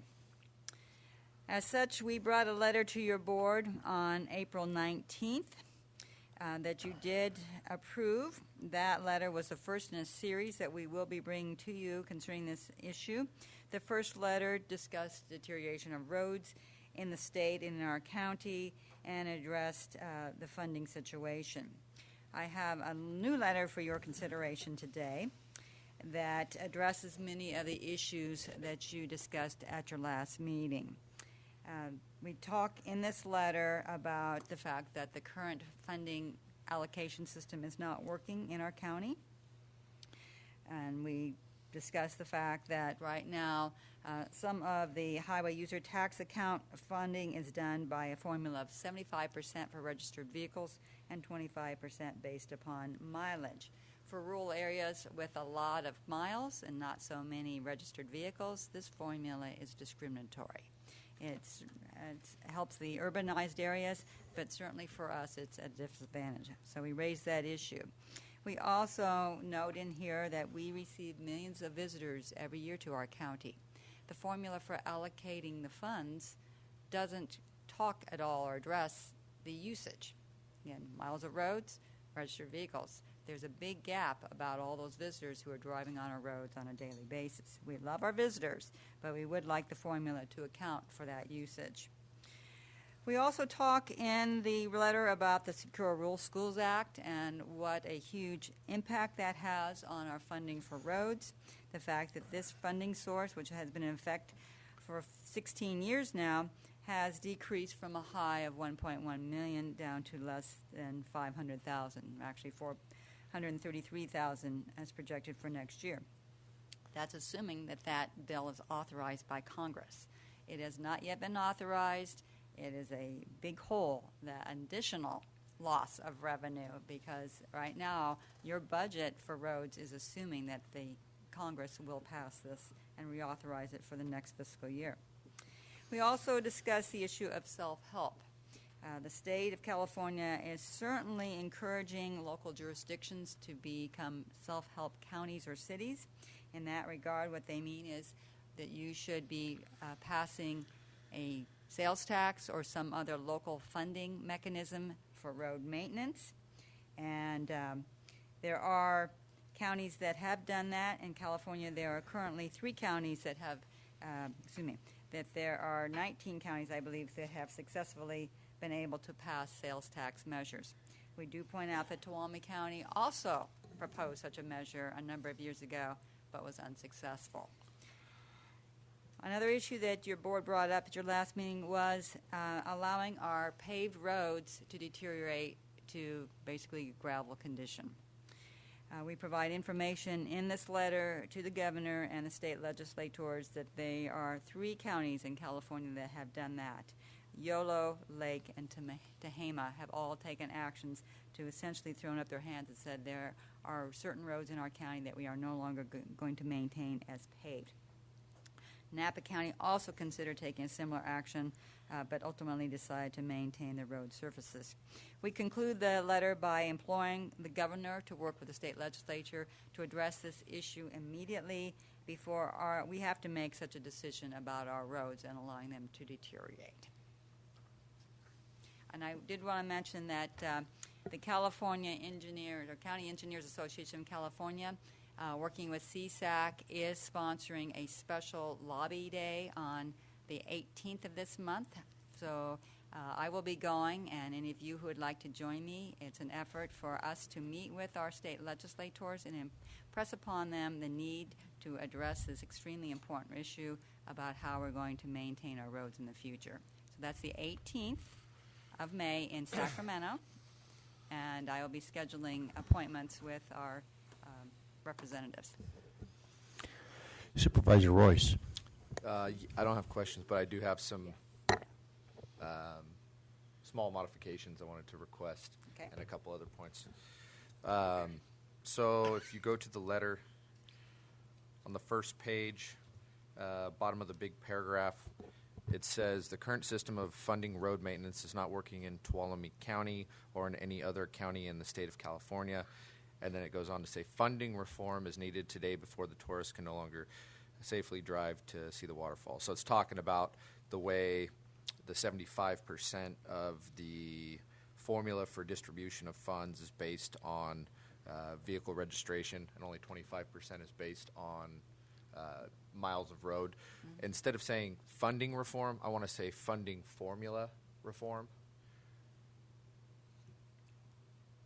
I don't want to infer that the source is what we're addressing in that part of it. I'm not sure. The formula is busted, but the fact that they've diverted funds to other programs out of. I'm willing to change it to something else. I just don't want to say just funding reform. Okay. What I don't want to imply, it states it explicitly at the bottom that we're not advocating for additional taxes, and it talks about some other things. I don't want that to infer that when somebody first reads that. So I just want to be specific that we're talking about the way existing monies are allocated and the way that they're distributed. So if somebody has a way to boil that down, that's what I'm trying to get to and be more specific about. So if you want to think about that for a second, I got a couple others. We can come back to that. The next thing I wanted to change is at the bottom of that page, the last sentence says that this formula favors urban areas which have a high ratio of registered vehicles to miles maintained and discriminates against rural counties. I don't want to say discriminates. I wanted to find another synonym there. Something that's not as, I don't want to accuse them of discriminating. I want to just point out the fact that we're being forgotten. Something like that, yeah. May discriminate? Yeah. Maintains and just food for thought. You say which is a disadvantage to rural areas. Yeah. So on the next page, on the bottom, last sentence, says, unfortunately, this proposal was not supported by the voters. It's talking about the self-help component. This was not supported by the voters, and since that time, the sentiment of the residents of the county has been that such a measure is not needed because the state has the resources to allocate more funds to road maintenance without increasing taxes. I want to change that to clarify. I don't think the sentiment of people is that the state already has the money. The sentiment of people is that they're already paying for it. And the difference is, from the state's perspective, when they read that, the state has other monies they use for other things, social services and so forth. But really, the fact that people feel like they're already paying for it and it's being used for other things is the point. Does that make sense? Yes. So, and then the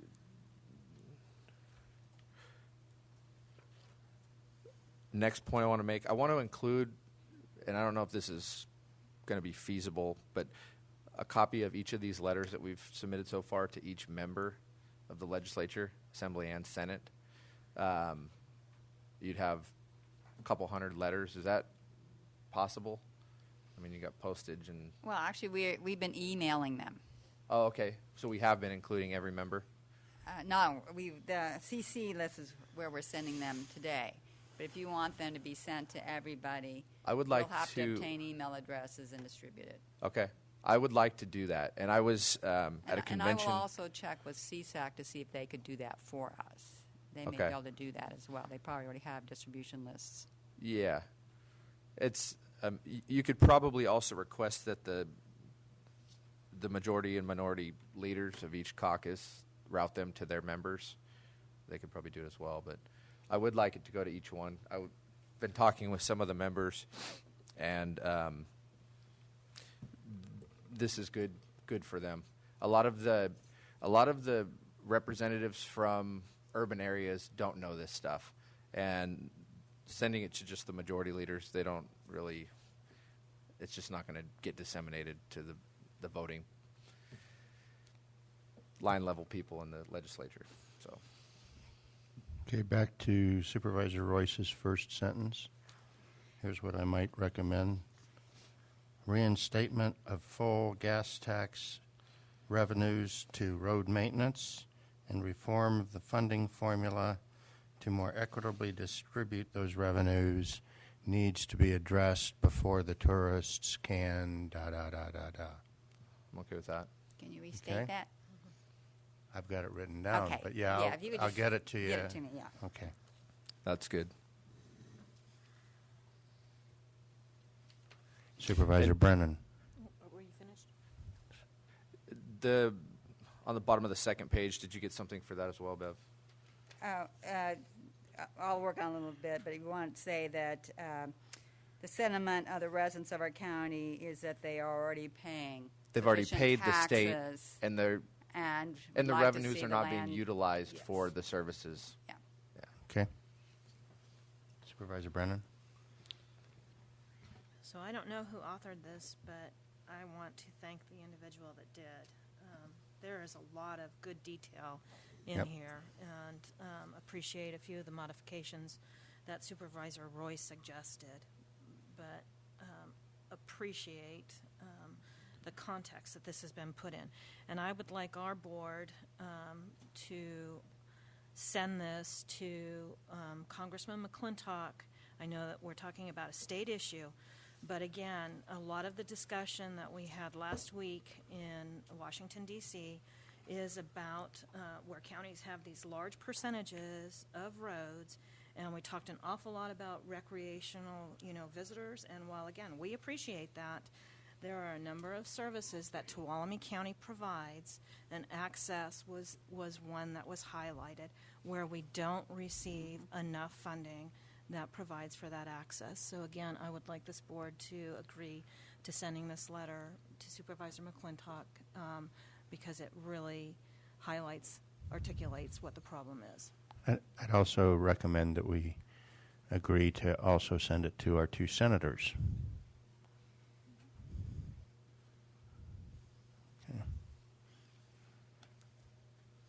Okay. Any other questions from the board? Mr. Chairman? Yes. There'll be another letter Yes. at your next meeting. So if you have any suggestions that you'd like us to address, then we'd certainly like to hear from you. So I wanted to write a letter from engineering standpoint talking about the liability. We've addressed these points before, but I want to dig more into the engineering aspect of when a road and the paved surface starts degrading, it becomes exponentially more expensive to repair the roads. When it gets to the point where we're doing reconstructions, when the surface is broken and it's cracked and water is going into the subgrades and we don't have money to maintain the ditches and then roads get pumped out and you lose the whole surface, it costs money. So that technical viewpoint of it, I don't think a lot of these people that were sent it to hear about. So just a little bit more detail on that, a page or two. That's one idea. And I don't know if it fits with what Supervisor Roy said, and timing's not important to me, but another look at this is that funding line look.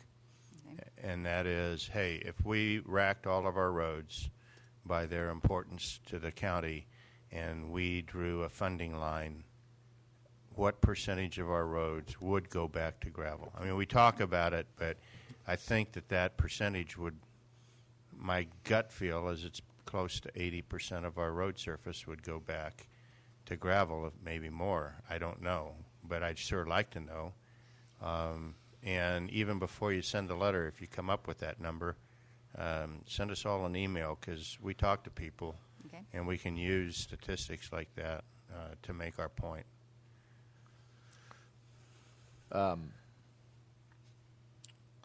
So along with what I was saying about the exponential cost, I think projecting what some of the costs can be and the fact that even if you neglect it, it's not just a static liability, it's increasing.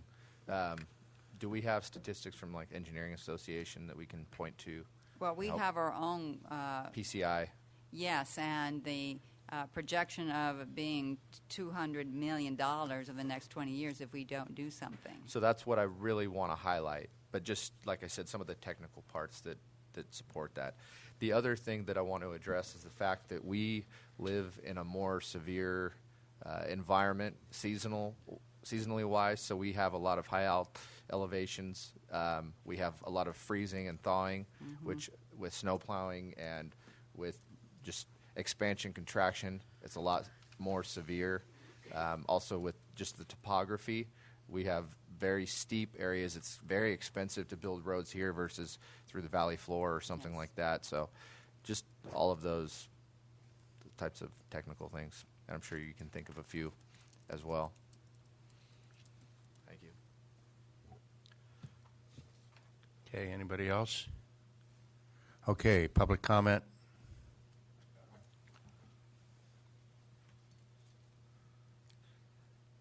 Good morning again. My name is Dave Scheller. I wasn't here today for this topic, but while I'm here listening, currently, if I understood, is that our road deficit is about $2 million a year in our budget. Next year is $2 million. That's I'm going to comment that I believe that's a false figure. That's $2 million short of what we projected Yeah, Okay. that's a $2 million decline over previous year. All right. The previous year was far from sufficient, so our unfunded liability, if you will, in roads is much higher than that. Okay. Well, if I just use that as just a general figure, I don't need to pin anybody down on it. But keep in mind some of this deficit that we have in regards to that $2 million in annual expenses, it's kind of self-inflicted, and I'm going to give you an example. Back before the recession, the Board of Supervisors, no one on this board, of course, but a previous board, they created a position in the Community Development Department called Housing Coordinator. And this position, which costs the taxpayers with salary and benefits, retirement, yada, yada, yada, about $150,000 a year. And the creation of this position was for the fact of writing grants and creating avenues to create low-income housing and affordable housing. I spoke at the meeting at that time when they went to create this position, and I said, would you guys please consider delaying creating this position because we're going to be going into a housing recession. And at the time, Mark Thornton agreed with me that, yeah, let's delay this 6 months and see if I'm right because it wouldn't hurt. The board didn't agree with me or Mr. Thornton on my request. They created that position. That position's now been in the county coffers for about, probably at least 12 years, 11 or 12 years. But if you take that position and times that by that many years, is that position creating enough value for that $150,000 a year to have this housing coordinator to, while it's a great, noble idea, but it's not a health and safety position, the budget's tight, is it really a position that we need? Is it more important than the roads? So we kind of have to get at this juncture of are we getting really a good bang for the buck for that $150,000 a year for that position we created for the one person, or as we're going into the next budget cycle, eliminate that position altogether, take that $150,000, redirect it back to the road fund, and I could actually point out more positions like that, but this position in particular, I took the time to comment on this in public of the need of that position. And I know since that position... Mr. Chairman? Yes, sir. Point of order, we're talking about roads, Yep. not positions. Well, no, okay, well, it's the reason, okay, on the roads, but the reason I'm using is we have a $2 million deficit on our annual maintenance, and we're saying we're short money. And I'm saying, well, we won't be as short as much money if we eliminated this position. We're not here to make personnel decisions. Okay. This isn't the agenda item for that. Well, take the personnel decisions out of it. Perhaps the reason we perhaps might be having this $2 million deficit is perhaps there's other areas we could reallocate from other departments to take up this gap of the loss. Okay. And if we can, consider that. Okay. All Thank right, you. Thank you. Mr. Chairman, just a quick I'm sorry. question for staff. How much did we generate in grants last year? Thank you for asking.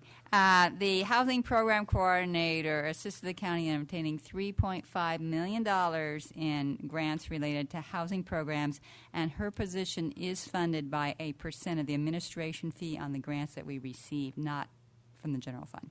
Thank you. Okay. Any other public comment? Bring it back to the board.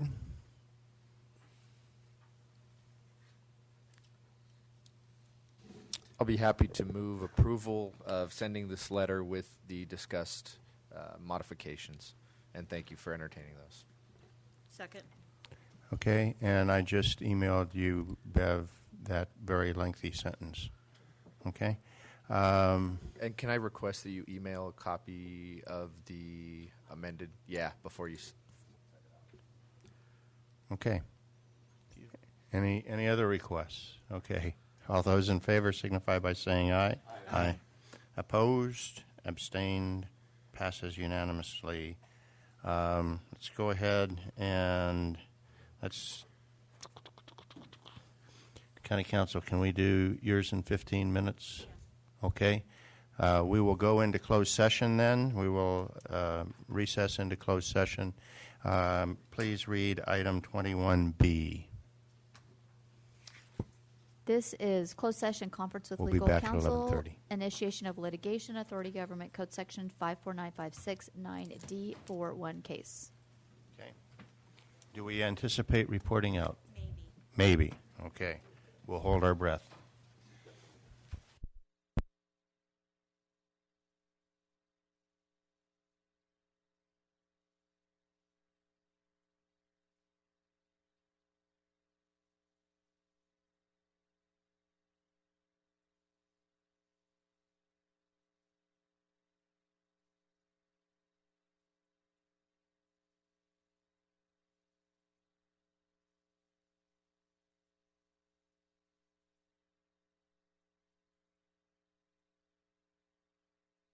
Ptolemy County Board of Supervisors is returning from closed session, and we have nothing to report.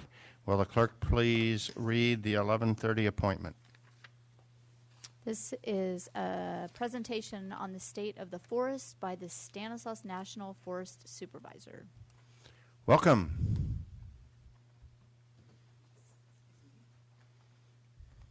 And you're going to tell us you're taking good care of our forest, right? Absolutely. There we go. Yes. Good morning. Good morning. So, members of the board, Jeannie Higgins, appreciate the opportunity to share with you some updates in terms of what's happening on the Stanislaus National Forest and to give you a look forward and what we're looking forward to in this current year. So I'm going to spend a few minutes just giving you an overview of what's happened in the Rim Fire area. I'd like to share a few accomplishments associated with the Cornerstone Project, which is a cooperative forest landscape restoration project that's mostly on the Calaveras Ranger District, but give you a sense of some work that we have going on with a collaborative, the Amador Calaveras Consensus Group, talk with you about tree mortality and give you an update in terms of what we're doing and how that's going, and then talk a little bit about the fire program. And then after that, I'm open to questions. Anything that you have an interest in knowing about that I don't cover, I'd be happy to answer your questions. So the Rim Fire Restoration Project. As you know, last year was a very, very busy year for us.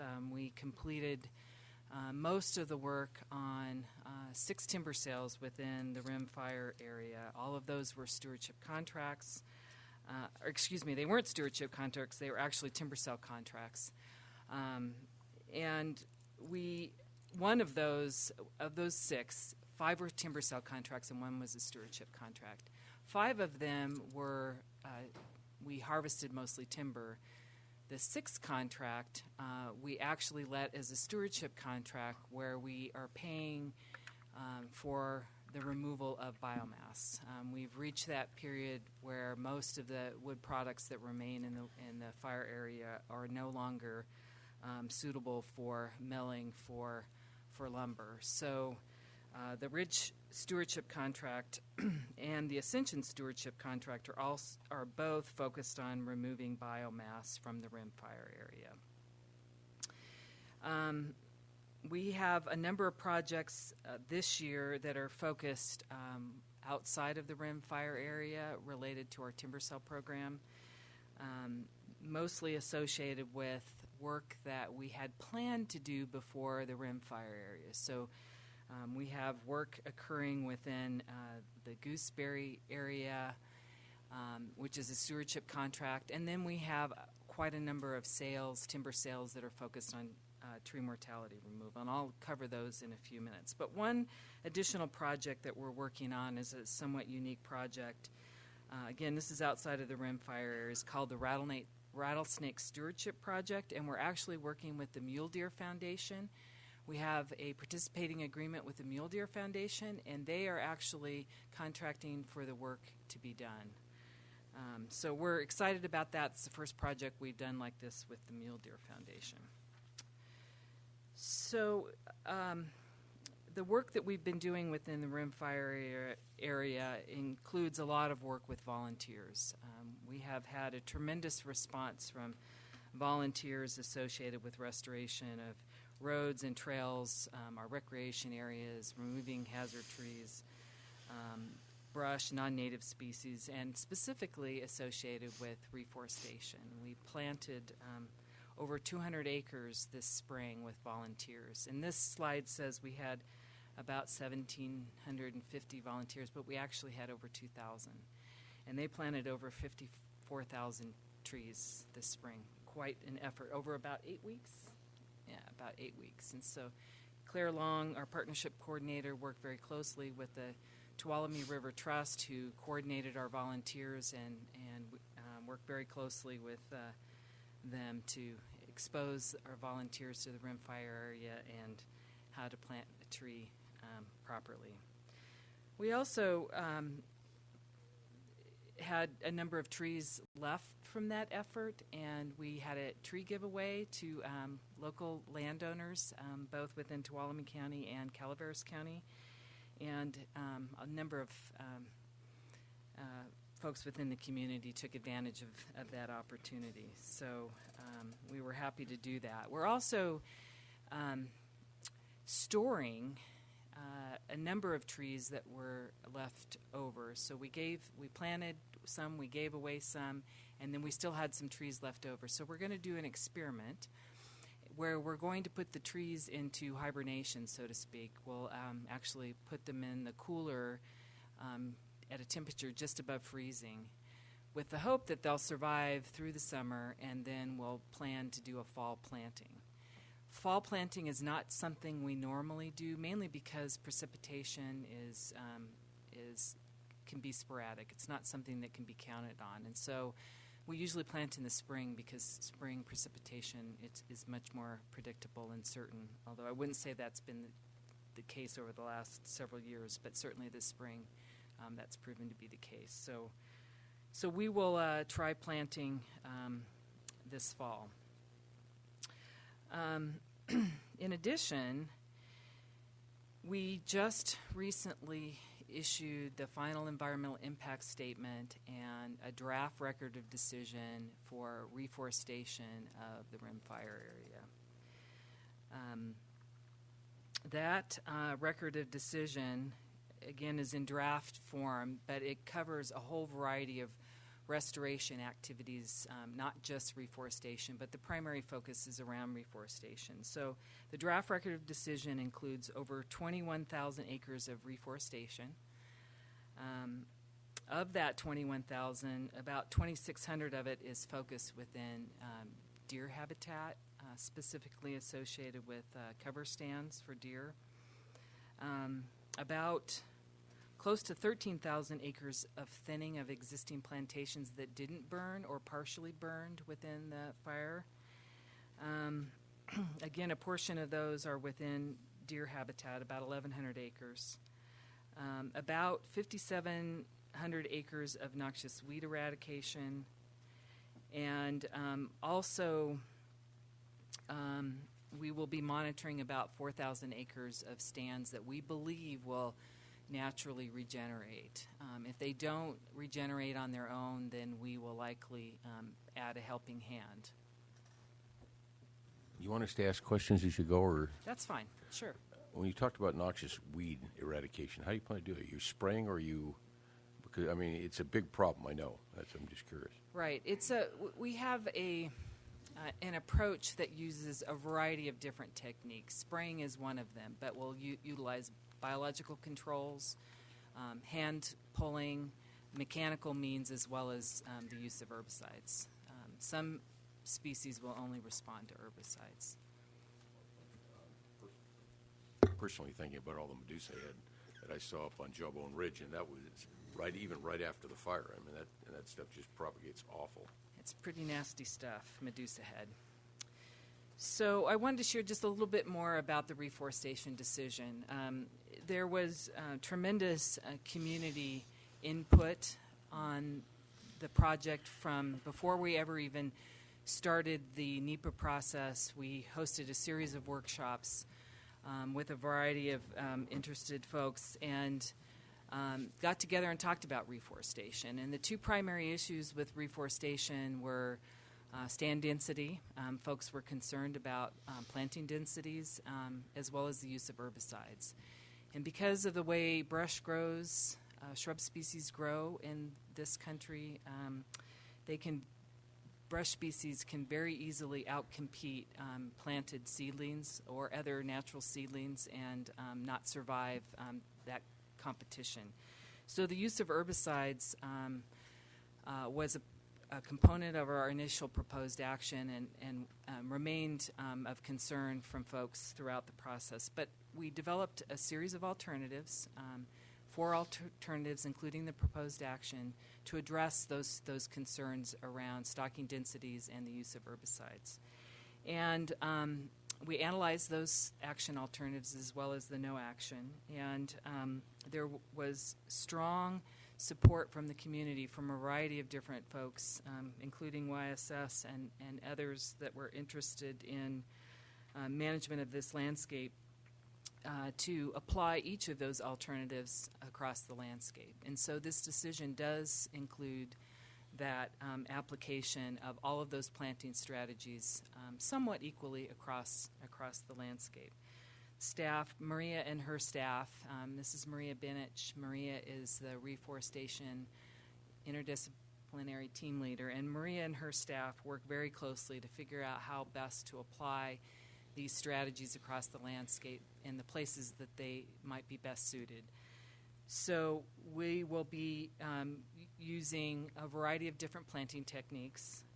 We will be including variable density treatments, our traditional treatment on more of a grid, a 7x14, and a founder stand concept, as well as a variable density planning that moves more towards the individual clumps and openings, or the ICO structure that has been talked about from researchers in recent years.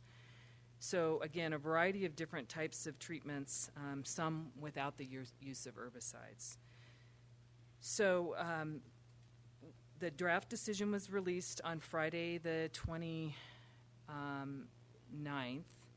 and we have entered into what's called an objection period. So folks that have been involved in the process have commented on the draft environmental impact statement, are eligible to file an objection if there's something in the decision, the draft decision, that they're concerned about. That objection period ends June 13th, and then there's a 45-day period where the regional forester or his staff work with the objectors to try to resolve the issues.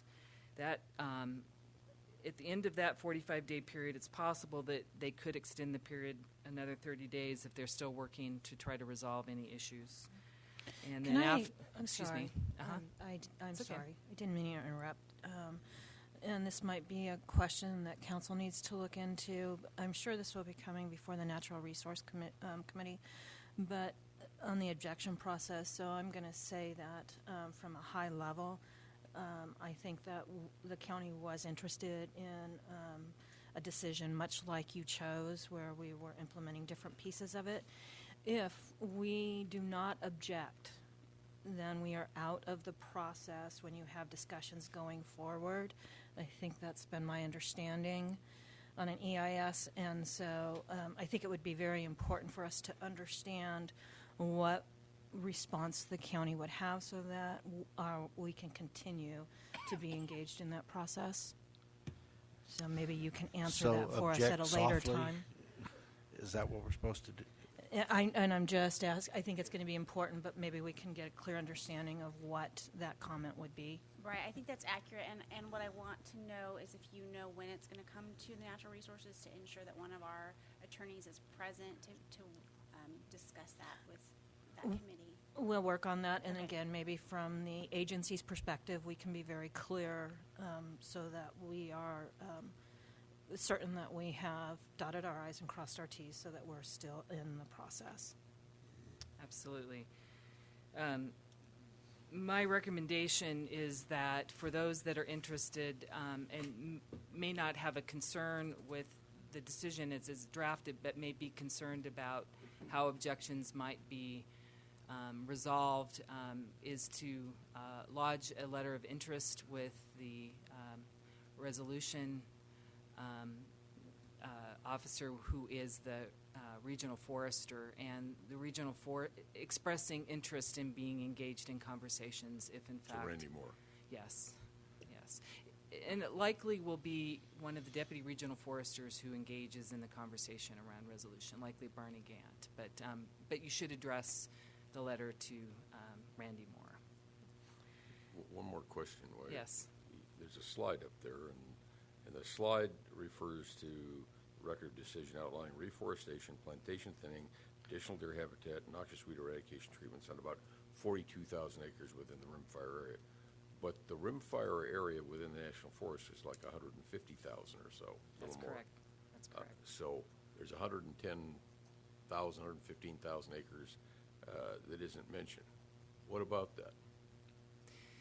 So of the 110,000 acres roughly that was not addressed in this decision, there are areas that were not treated in the recovery project, and we decided not to actively manage those stands and let them regenerate naturally. Many of them are regenerating on their own. Some of them did not burn at a high intensity. Many of them did not burn at a high intensity. And so they're recovering on their own. There were enough green trees there that they could naturally regenerate, or there was enough stocking left that didn't need some assistance in terms of reforestation. Other areas were in the canyon itself and typically didn't support much tree growth, more shrublands, etc. Well, as I recall, and from memory, I think it was 98,000 acres roughly was high severity vegetation burn. So we're even doing less than half of that. And I have to assume that high severity vegetation burn means virtually everything was consumed. So again, we're only doing less than half of the high severity burn area. Maybe the rest of that was in the canyons and can't easily be reached. But I guess long term, were we just going to let that go natural brush? So yes, some of those areas will be recovering on their own, and they may recover to brush.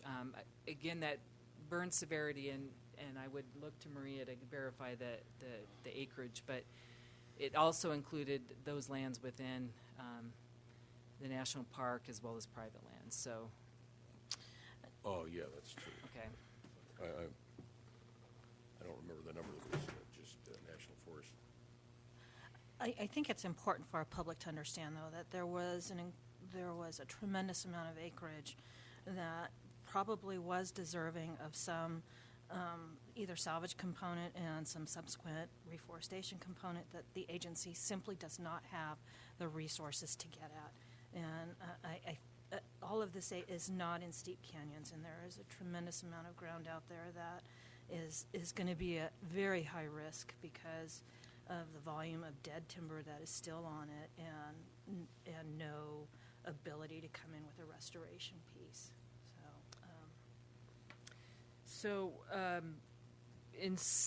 In summary, we focused on the acres that were high severity burn that had the greatest risk of not being able to reforest on their own. And they were also the acres that we have focused our treatments and harvests on historically. And yes, there is a large component of the fire area that we will not be actively managing. I might argue that what you're focusing on is where you can be most cost effective at making the biggest impact. It's a good observation. Supervisor Hanville, could you speak into the mic? I'm sorry, I said I don't turn mine on, but but I can't hear you. I apologize. Well, my point was, I believe what they're doing is putting their efforts where they can be most cost effective for the results. I mean, there isn't an unlimited amount of money on this thing. I do get concerned in the long term that I think the number is about 80,000 was in the national park, which they won't touch. But I do get concerned about the areas that we aren't going to touch. They go back to brush, fire comes through, hopefully not propagate back into our treated areas and waste the energy. But I get concerned that a large portion of the forest will never return to the mixed age-diverse, species-diverse forest that we all wish it were still. And that's I think the public is concerned about that, and I think it's important to make sure that they all understand that. But we are spending the money that we do have and the resources we have near term as effectively as we can from a cost perspective and for the maximum restorative impact. So one thing to note that was noted on the previous slide that I overlooked is that from the timber sales that we had, we generated some receipts, and so some funding money was returned to what we call the KV fund, which is a collection that we make off the receipts from a timber sale that allows us to reinvest in the landscape, in particular in planting and other kinds of improvements on the landscape. Unfortunately, there wasn't a huge amount of revenue that was generated from those timber sales, and so it does not make much of a dent in our need associated with reforesting this landscape. In regard to that, what can we do as a Board of Supervisors, Tuolumne County, and or advocate with our legislators so that there is some restoration money for these things? This isn't just important to Tuolumne County, but we've had a lot of other very large burn footprints within the state that need the same kinds of things that you're attempting to do. What can we do? So, first of all, I would say educate yourselves about how that funding stream works. We've had a variety of different opportunities to tap into different funding streams associated with other revenue generation that has allowed for continued reforestation. We have a reforestation trust fund that was established by Congress through some special legislation a number of years ago. It's that kind of thing that would be helpful to understand those things. The other thing that's really important to us are partnerships. We have a number of partnerships that have supported the work we've already done related to volunteer planting. National Forest Foundation and the Arbor Day Foundation donated the trees to be planted in the fire area. And those partnerships will be really important to advance this work. Certainly the National Disaster Resiliency Competition grant that the state successfully competed for has a component of restoration funds in there, and one of the pillars that will be really important to apply across on this landscape as well. It's those combination of things that are going to be really important to help us successfully restore this landscape. So it will take all of us working together and looking at a variety of different options. That NDRC was my next question, because that money came. Is that included in this plan, or is that in addition to this plan? And HUD made a big comment that they, in our meeting with them, that they didn't want their funds to divert existing budgetary funds elsewhere. So, not to supplant. That's the word. So, those funds will actually be in addition to our regular appropriated funds, in addition to the other funding we have collected, the KV funds, the other special funds that we have that will go towards restoring this landscape. So the projects will be in addition to the projects you're talking about now? They will help us accomplish this work. So there won't be additional work beyond what you're No, it will help us accomplish this work that's covered in this decision and other decisions we've issued in the rimfire area. Okay. That was what I was getting to. Okay, all right. Can I ask one more question before we leave this topic? Just because I had the opportunity to kind of be out towards Paper Cabin a couple of weeks ago, and we have some very strategic roads and looking at some potential fire issues, and I'm going to suggest that there is no fire equipment would be able to access that area because there has been no treatment of the access routes out there, and for the private property owners that are currently going through there are a number of trees that have gone down, and they just have taken segments out the width of their small vehicles. But again, we don't want to be looking at the level of access obstructions in a number of these areas that we currently have when we have fire starts and the conditions where we want to be having immediate access. So it was alarming for me to see the level of dead trees that were along that route. So I will speak to this a little bit more when I talk about tree mortality, but it certainly relates to the fire area as well. And the challenge related to upkeep of roads, maintaining roads within the forest is a huge one. We do not. Our road maintenance budget has diminished greatly over the last several years, and so our ability to maintain roads has been more narrowly focused to the more heavily trafficked roads.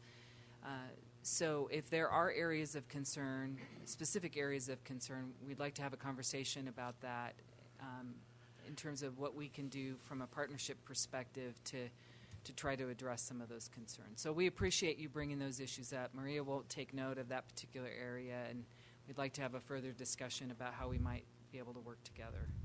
Well, I had the occasion to drive Hardin Flat Road about 2 weeks ago, and that has got a whole bunch of trees that are ready to come down, and it's pretty highly traveled. There's a RV park that's pretty heavily used down in there, and I mean, people are going in there with some pretty good sized vehicles, but there were any number of hazard trees still standing there, so that's another one I would look at. Thank you for that. Just from feedback. public safety standpoint. Absolutely. You're welcome, Supervisor Gray. I was just going to comment. I did speak to Duke York about that road because it is a county road within the Forest Service, so I think it's on the queue with PG&E and the rest of the people. Okay. So, again, another partnership, everybody working Yeah, together to get it exactly. down. I appreciate those comments, and really it is going to take us all working together to successfully manage this landscape. So we appreciate the partnership with the county and with others in the county to help us with restoring and maintaining the forest. So if I may, I'd like to share with you another project that we're working on that's a high priority for us. Again, this one's not necessarily in Tuolumne County, but we thought it might be of interest to you, especially as we look forward to managing other parts of the forest and looking at larger landscapes as we try to continue to restore the forest. So the Cornerstone Project was born out of a collaborative in Amador and Calaveras counties, and they applied. There was an opportunity to apply for special funding to treat these landscapes in the McCullummy River watershed and the North Fork, parts of the North Fork of the Stanislaus. The project is called Cornerstone, and it does come with special funding. We will receive over the life of the project, which is about 10 years, we'll receive about $40 million to actually put work on the ground within the Cornerstone project area. So we have been working on fuel reduction. We have been working on vegetation, forest vegetation improvement. We have been working on watershed improvements. And so this lists the work that we actually accomplished in 2015. We expect to accomplish much more than that in 2016 after we completed the Hemlock decision to implement vegetation restoration activities. So we have a number of partners that we work with, and we are working on some unique stewardship arrangements on the Cornerstone project as well. This is a closer picture of the Cornerstone project area and the kinds of activities, you probably can't read them, that we are undertaking within the Cornerstone project area. But we are using the Stewardship Contracting Authority, which allows us to exchange goods for services, so we can use the value of timber to do other work on the landscape. Can we get a copy of your briefing electronically? Absolutely. Okay, thank you. Yeah, Because some of these charts that I'd like to look at a little Sure. bit closer and stuff. Sure. Appreciate it. Yeah, absolutely. So then, lastly, and this is an opportunity that I think could be replicated in a variety of different watersheds, but we are getting ready to sign a master stewardship agreement with the Upper McCullum River Watershed Association for them to help us take on restoring vegetation within the watershed, and again with a focus on trying to improve watershed function and improve water delivery and water quality. So we're going to be signing that agreement later this month, and again, it bodes to be an excellent partnership. It is one that we look forward to replicating across the landscape, especially as we look to other parts of the national forest, such as the Stanislaus River watershed, and how we might be able to improve forest health within the Stanislaus River watershed. The next topic is tree mortality, which is on all of our minds daily. Many have asked what the Forest Service is doing associated with tree mortality, and I believe you all know that our surveys have indicated that we've had an 8-fold increase in trees that have perished as a result of the drought and subsequent insect infestations in this last year, and we expect that to increase. The effects of the drought are likely just beginning to manifest themselves. So our strategy on the Stanislaus National Forest has been one where we have utilized our timber sale program to focus on the areas that where we're seeing the highest mortality and where we have the greatest opportunity to recover value from those trees. But this spring, we added to that strategy and started focusing many of our resources around the areas of the highest risk. So the state classified the high priority areas for treatment as Tier 1 and Tier 2, and Tier 1 are those areas that are where structures and values of interest such as roads, power lines, et cetera, were of the greatest risk. And Tier 2 were the watersheds in general. So most of the national forest is included within high priority areas. So where do you go when you have so much work to do? This spring, we have a number of fire crews that have skills in felling trees, and we put to work many falling teams, falling trees within the highest mortality areas, the highest risk areas. And so the highest risk areas are those where, if a tree fell, there's a high likelihood it could come in contact with a person or with a structure or a facility that a person uses. Moderate zones are those where people might be moving in and out of and might represent a trailhead or another recreation site. And then low-risk zones are those where we have very infrequent visitor use. So we took an approach that our priority would be around those high-hazard zones, along roads, power lines, infrastructure, specifically our campgrounds, and along the private National Forest boundary line where those trees would threaten to hit homes or other similar structures. So we have done some of this work on our administrative sites, and those of you that have driven up 108 have seen the work we've done around the Miwok Ranger Station, and we've removed over 300 trees just around the Ranger Station and the post office there. I will say that just in this last week, our crews have taken down 1,500 trees just with our hand felling with our own crews. We did have the benefit of importing some felling crews from the Cleveland National Forest in Southern California, A lot of resources are being targeted and generated towards the Sierra National Forest, where their situation is quite dire. So, again, we've focused our treatments within certain high priority areas. Where we go from here will be dependent upon resources, but all of us working together, and we appreciate the partnership and the relationship we've had with the county and with others, PG&E and others related to treating this particular issue.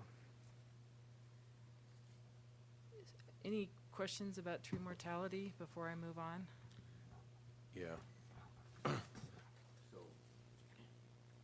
obviously, the high mortality lives in it. Turn your mic on. So what you did be what Ranger District Office, places virtually without trees. How are you going to manage the high use areas if you can't get the trees out? So most of our campgrounds were not open when we felled all the trees in the campgrounds. And so we've been able to, most of the campgrounds, actually treat before we opened them. So that's where our focus has been around campgrounds, and again around some roads and high use areas. So if there's a risk, we're going to remove people from the risk zone while we But that's my point. Since people are listening, I was hoping that you tell them. I mean, you're not going to put people in danger. You're going to No. For example, we have a campground that's just adjacent to the Groveland Ranger Station, and there are people that are currently in there, and we need to fall some of the trees. So we'll be asking people to let us know what their schedules are, and we'll try to work around their plans to try not to impact people that might already be recreating there, or we'll ask them to leave and find another location for them to go to. So the last thing I wanted to cover real quickly, and I realize it's about lunchtime here, is the fire program. And I just wanted to highlight that all the resources that we will be bringing on in the next several weeks. Many of our fire crews are staffing up beginning this week. And many of our seasonal staff will be coming back on as well. So there's a list of the resources that we have. They're very similar to what we had last year. We have not added any engines or crews. The challenge that we come up with, we have 12 engine modules, and sometimes we're challenged with having enough staffing on an engine to make it effective on a 7-day response. And so oftentimes we'll move engines around to make sure that we have coverage, especially within areas where we might have a higher fire danger. And just as a reminder that our fire crews, they're wildland fire modules. They don't have the same responsibilities that a CAL FIRE engine does. They're not an all-risk response. So their mission is not to respond to medical emergencies or other kinds of incidents. We do assist when CAL FIRE or other agencies ask us to assist, but it's not our primary mission of our firefighters. Our primary mission of our firefighters is wildland fire suppression. So I'd be happy to entertain any other questions that you might have. I know I glossed over this last one pretty quickly, and I'm always available to answer any questions you might have. Mr. Chairman, I just want to make a couple comments. I want to just kind of point out a couple people that you have working in your staff, actually three that I think do an exceptional job of letting people know what's going on. One is Dusty Vaughn from the Groveland Ranger District, and Claire, I can't remember her last name. She has great energy, and she gets people's attention, and I think what they've done on those volunteer programs over in the Groveland area are great. And then the Grove District Ranger, Jim Janae, he's always keeping me ahead of the curve, calling me. Sometimes we don't talk very much, but he leaves me messages, and I know what's going on. So from that standpoint, I really appreciate the openness and the way everybody's going about their business. Thank you. Really appreciate that feedback. Thanks, John. I'll pass that along. Anybody else? Comments? Yeah, one more question. Supervisor Byrne brought up the subject of roads. I noticed on your list you got 2 dozer crews. You have them working on keeping roads. And the reason I bring that up is I remember Chris Scow making a comment when he was still here that during rimfire, one of his issues was having to clear roads so he get crew and equipment in for initial attack on rimfire. And I think that perhaps may be more important now than ever before with the tree mortality, dead and dying, and things all over. And I'm just curious if that's what they're doing or what are they doing.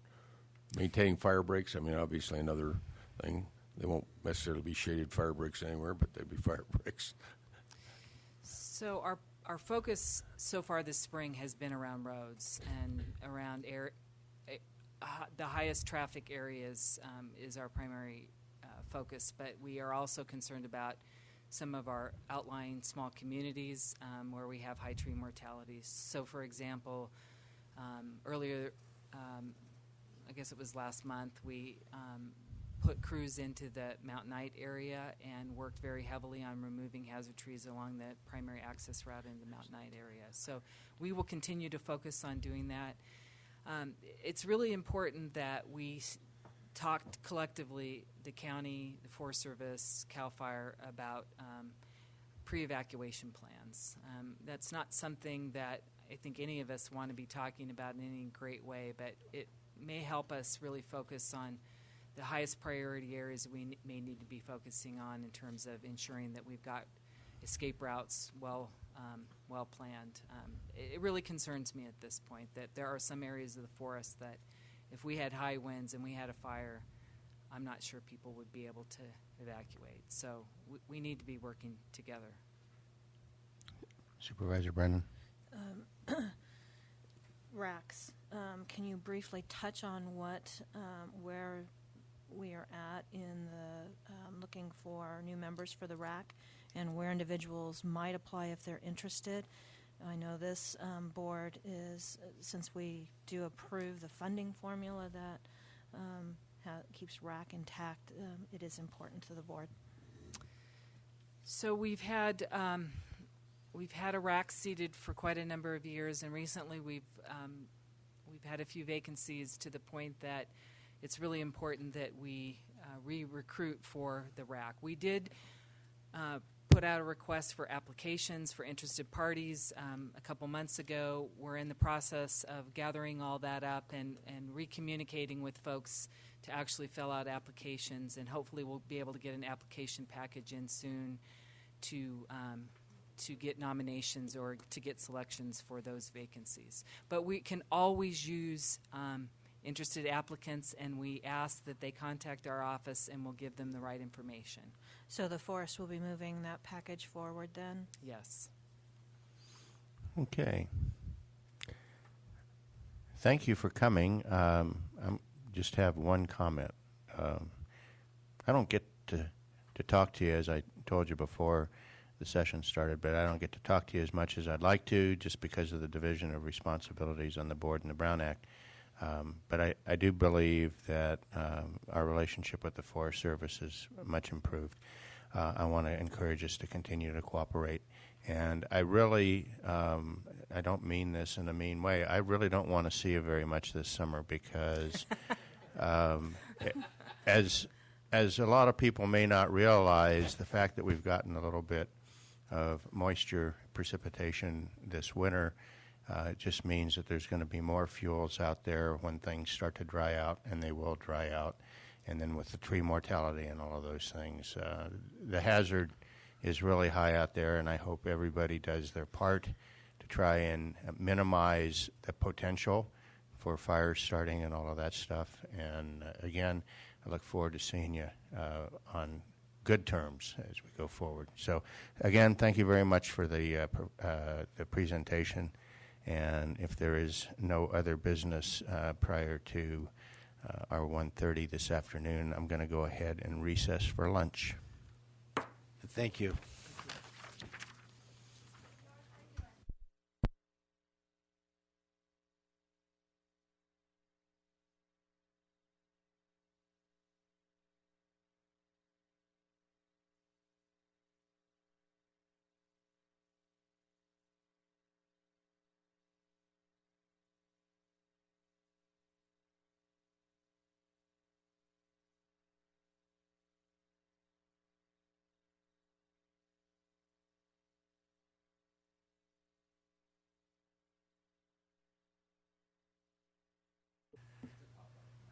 Okay. The May 3rd meeting of the Board of Supervisors of Tuolumne County is reconvened for our 1:30 appointment. Please read the 1:30 appointment. Did we report out a closed session? We will report out of closed session as having nothing to report. Public hearing to consider Bar King Stefnik resolution to amend the general plan and a special ordinance amending section 1706020 of the Tuolumne County Ordinance Code. Ms. Shane. Good afternoon, Mr. Chairman, members of the board. I'm Bev Shane, Community Resources Director. Larry and Mary Jo Barr own assessors parcel numbers 41, 150, 18, and 20. Edward King and Richard and Mona Stefanik own assessors parcel number 41, 150, 14, which adjoins the Barr property. The project sites are located at 23930 Confidence South Fork Road and 24211 Tom Marshall Court. The property owners have submitted an application for tentative parcel map 15-048 for a lot line adjustment that would straighten the common boundary between these parcels and also place the driveway to assessor's parcel number 41 150 18 on its own property. It currently crosses parcel 14. The properties are currently zoned a mixture of RE2MX, RE5MX, and RE1MX. A lot line adjustment as proposed would result in more primary zoning districts on some of the parcels. Our zoning ordinance does not allow that. As such, the property owners are asking for your approval today to rezone the property to RE1MX and RE2MX, and also in order to approve the zone change, a general plan amendment is also required. So they are asking your consideration for a general plan amendment that would change the land use designation from estate residential to low density residential. This project was considered at a public hearing by the Tuolumne County Planning Commission on March 16th. After hearing from the property owners and hearing no opposition, the Tuolumne County Planning Commission did endorse this project by unanimous vote. Okay. So I will go ahead and open. Anybody have any questions before I open the public hearing? Okay. I'll open the public hearing. Any member of the public want to speak in favor of the project? Seeing none. Any member of the public want to speak in opposition to the project? Seeing none. Anyone want to speak neutrally to the project? Seeing none. I will close the public hearing and bring it back to the board. No comments? Do I have a motion? I move approval of the general plan amendment based on findings A through D and approval of the zone change based on findings A through D as well. Okay. Do I have a second? Second. I have a motion by Supervisor Royce, a second by Supervisor Brennan. All those in favor signify by saying aye. Aye. Aye. All opposed? Abstained? Passes unanimously. Will the clerk of the board please read item 20? Reports. Okay, I will start with the clerk. Do you have anything? Nothing to report, thank you. County Council. Let's see. Sarah was actually on vacation since the last board meeting, and she took a much-needed vacation, and her amazing staff, if I do say so myself, Led held by? the fort down. I want to report that while she was gone, I did not burn anything down. Also during that time, Attorney Cody Nesper worked on an appeal that will be before the 5th District Court of Appeals, and Christopher Schmidt worked on the Jimtown Frosty tax sale advice and attended a sheriff probation conference and a labor and employment law legal update. Thank you. Mr. Pedro. Yeah, Mr. Chair. At your next board meeting, we'll be able to present the new analyst in our office. There'll be a familiar face and someone brand new to you, but I'll wait until then to present them to you. Juvenile facility, it's going well. they plan to top out the building next week. And we'll try to look for a hole where we can have the board go over. They're actually putting a roof over portions of it, but they'll reach the highest point and be ready to start putting the roof at the very tip top of it. So we'll look for a place where we could have the board come out and take a look at it after hours to see how that's going. On the Transit Center infrastructure project, at your next meeting, there's a slight lot line adjustment. This will be coming to the TC2. If you remember, we basically sold off a portion of some property on the Law and Justice Center for the Transit Center to the TCTA, I believe it is technically. And there's a slight lot line adjustment that will be brought to your next meeting. And we hope to be able to bid that project, have you approve a call for bids at your June 7 meeting. The jail, we're completing the design development plans at the end of this month. That's the target, and hope to be able to get project establishment with the state, again clearing the way to the next stage of the project in June. The NDRC meetings, the core team meetings, are resuming. Again, Mo is back in full swing. With that, we'll be able to full swing. We'll be able to give you a better update at the next meeting on that as well. Your Finance Committee, the 2 members of that should be receiving an agenda for your next meeting. I believe you've got dates have already been set. But the big feature there will be we'll have that discussion about fleet services, and that report will be coming out shortly. And I did just want to acknowledge, and some of you have sent me some emails acknowledging that the majority of the courthouse park project is now completed. And my totally unbiased opinion, it looks gorgeous, out there. We'll leave the fences up for a few weeks to make sure that sod gets a good bite, and we won't pull those fences away until it can put up with the pounding of a lot of folks on it that are anxious to get onto that grass. And as mentioned to the media, part of the reason we waited is because of the drought situation of being sensitive to water use, and we will continue to be sensitive to water use even though we do have the sod down as we move forward. The only 2 things that we have left of a significant nature is to replant the sequoia tree as soon as one is available, but due to the drought conditions, people that supply those kinds of trees don't have a large healthy tree to sell to us right now, so we'll have to wait a bit for that. And the only other item that will come to your board at some point in the next month or 2 would be replacing the flagpole, and there's a couple different locations that we can discuss, but there's no press for that, so we'll just come back at a later date and talk about where to put a flagpole. Other than that, I do want to and we'll have some acknowledgments on that project coming up, but just for now, just thanks to facility staff, thanks to the probation staff, and particularly Susan Longeway, who's our groundskeeper, and that has been her baby, to make sure it gets done and gets done right. That's it. Okay. World Traveler, would you like to go next? Sure.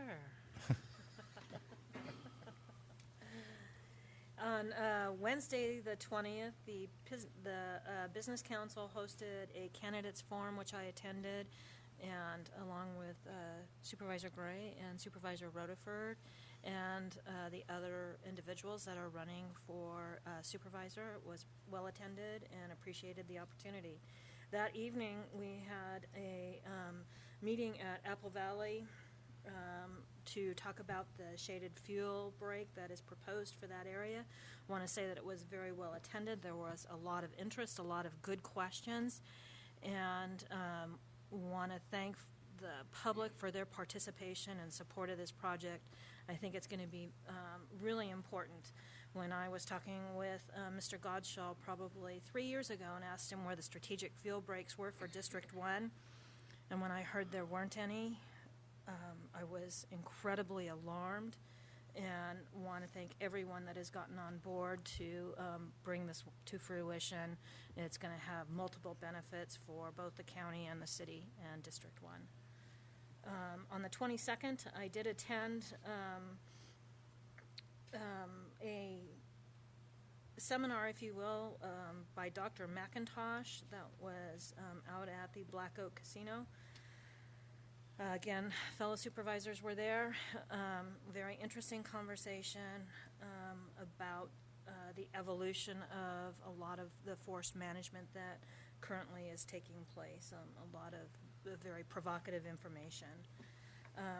On the 28th, at this board's direction, I did attend the hearing of the House Natural Resource Committee in Washington, D.C., to testify about improved coordination, cooperation between the Forest Service, the Bureau of Land Management, local communities, Indian tribes, regarding the management and use of our national forest system lands. And it was a really wonderful, I'm going to say wonderful because I really did enjoy the experience. Congressman McClintock, who does chair that committee, said that routinely they will get to 2 rounds of questioning. In this case, the conversation he thought was so provocative, they went for an additional 3rd round, and I will say that we were there for probably 3 hours in total. A lot of good questions. A number of those questions, by some observations, over half were directed to me and our experiences here in Tuolumne County, and really,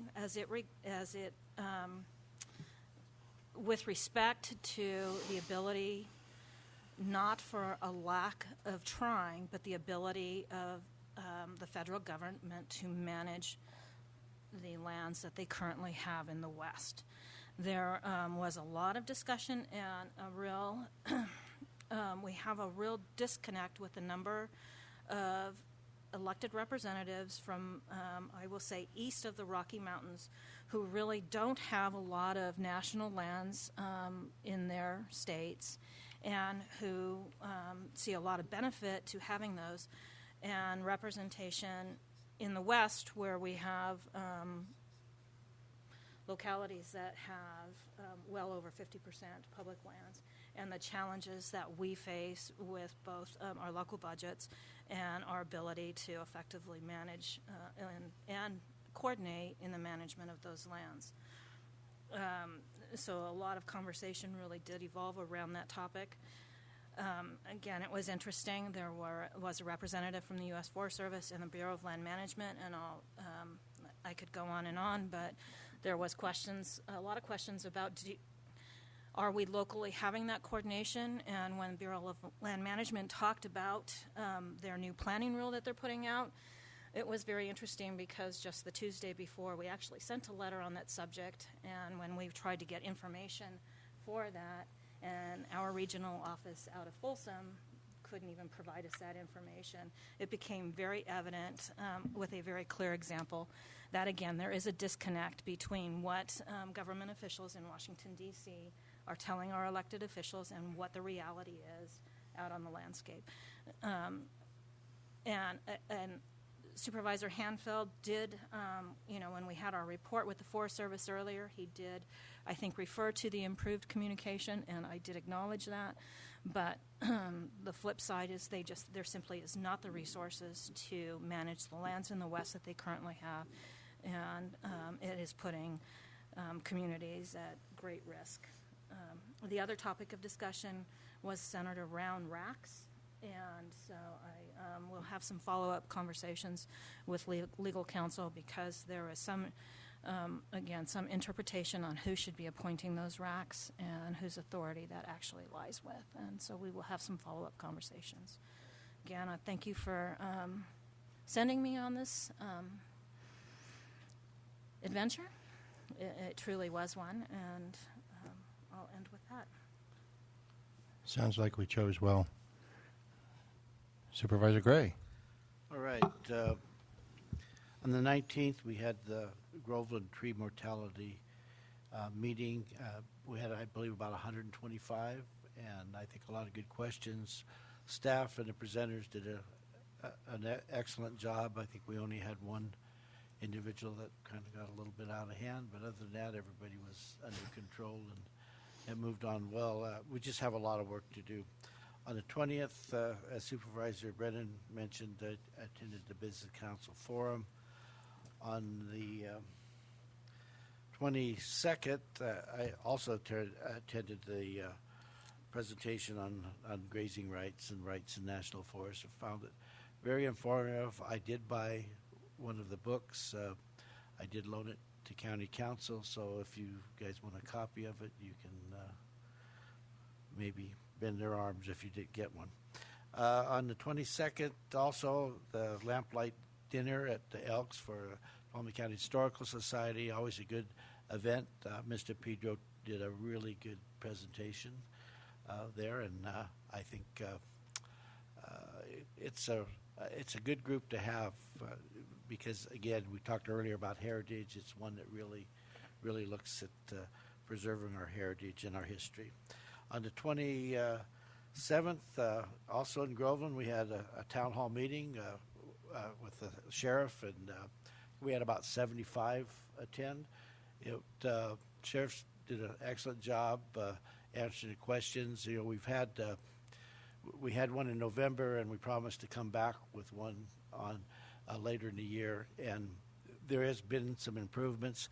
We're still having the same thing that's happened everywhere in Tuolumne County, where some break-ins and stuff, but there's been a real good effort of people working together, Pine Mountain Lake Security, local people, stepping up and giving the information needed to catch some of these crooks. We had a break-in on a Friday. By Saturday, the guy that did it was in jail. So that's good news. On the 28th, we attended the mixer for East 70 Highway 120 Chamber, and I mentioned to Jan Higgins about the group that she has working up in that area as far as communicating and stuff, and they really do a good job. They attend those chamber meetings and always have some sort of presentation on what's happening in the forest. It's always good to know that they're out there actually doing some good work. On May 1st, attended a fundraiser for Tuolumne Trails. Tuolumne Trails is a camp for special need children and now people. They have a veterans program out there. Just a great benefit to the people that have special needs to have something like that. So I always enjoy going out there and listen to Jerry Baker talk about why he's in the business. I mean, he has such compassion for those issues, and if you want to contribute to something really beneficial, that's a good organization to contribute to. And that's it. Okay. Supervisor Handbelt. Yeah, just one thing I reported out a little bit. Thank the crew. Oops, sorry, going to keep forgetting to turn that on. My words of wisdom, she said, or gems of wisdom, I need to be recorded. And by the way, there was a comment that there's no hope for the rest of you, but I won't say who said that. But she's laughing. Anyway, the public forum we had on tree mortality in Twain Harte was overwhelming. I'd gone to one earlier than that in Columbia, and I'd kind of looked in on the one that was here, but we really had a lot of people there, and the staff did just an incredible job. The Forest Service was there. That's the kind of communication that really counts in a situation like that, and I just want to compliment the staff and on their excellent job of organizing and making that happen. And that I'll have nothing to report. Okay. On the 20th, I participated in the IRWM Joint Powers Agency. I attended the Columbia Chamber of Commerce meeting, board meeting, and on the 21st, I attended the county's Chamber of Commerce mixer at Gianelli's tasting room in Jamestown. Along with the other two supervisors who've already mentioned it, I did attend the cattle grazing permittees presentation by Dr. McIntosh. Fascinating. I learned a heck of a lot. I'm not even sure I understand everything that I learned out of it, but it was a very good presentation. On the 27th, participated in a conference call of the Aqua Headwaters Implementation Working Group. setting their priorities agenda for this year. The goal in that is to have some achievable results by the end of the year. So it's kind of baby steps at the start, but they feel it's very important, and I can't disagree with them that they show some progress in that regard. Again, really good efforts going on there. Some really smart people in the water world working that. On the 28th, I participated in a conference called the NACO Western Regional Caucus. Again, a good conference call, nothing that really directly impacted our county, but it's important that we participate in these regional conference calls and stay in touch. I also chaired the Water Policy Committee where TUD presented their vision and strategy briefing, which I had seen earlier at the GAC, the Chamber GAC, that Monday.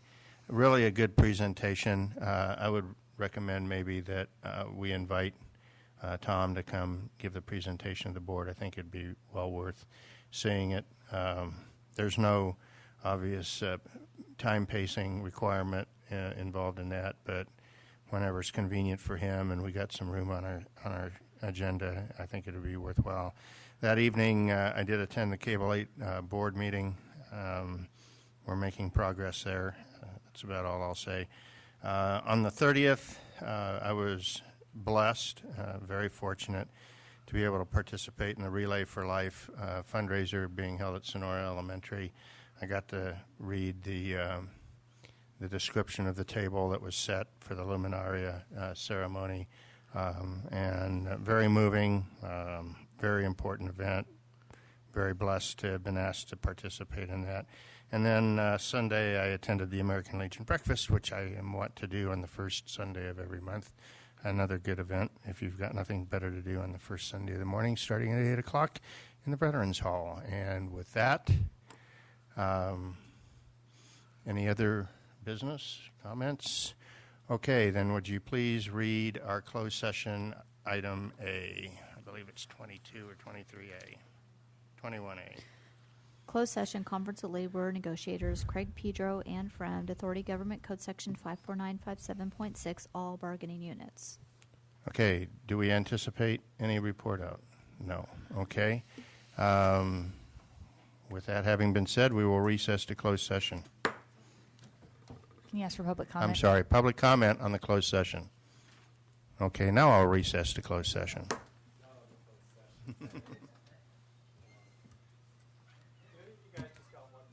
Pardon me? Any of you guys, can I just talk to you guys for just 1 minute? Just real quick. I think you really want to hear this. I know you're, only two of us. I think this is, well, two of them? It's off agenda. We're out of the meeting, so Okay, well. no, you really can't. Talk to two, not three. Okay, if I can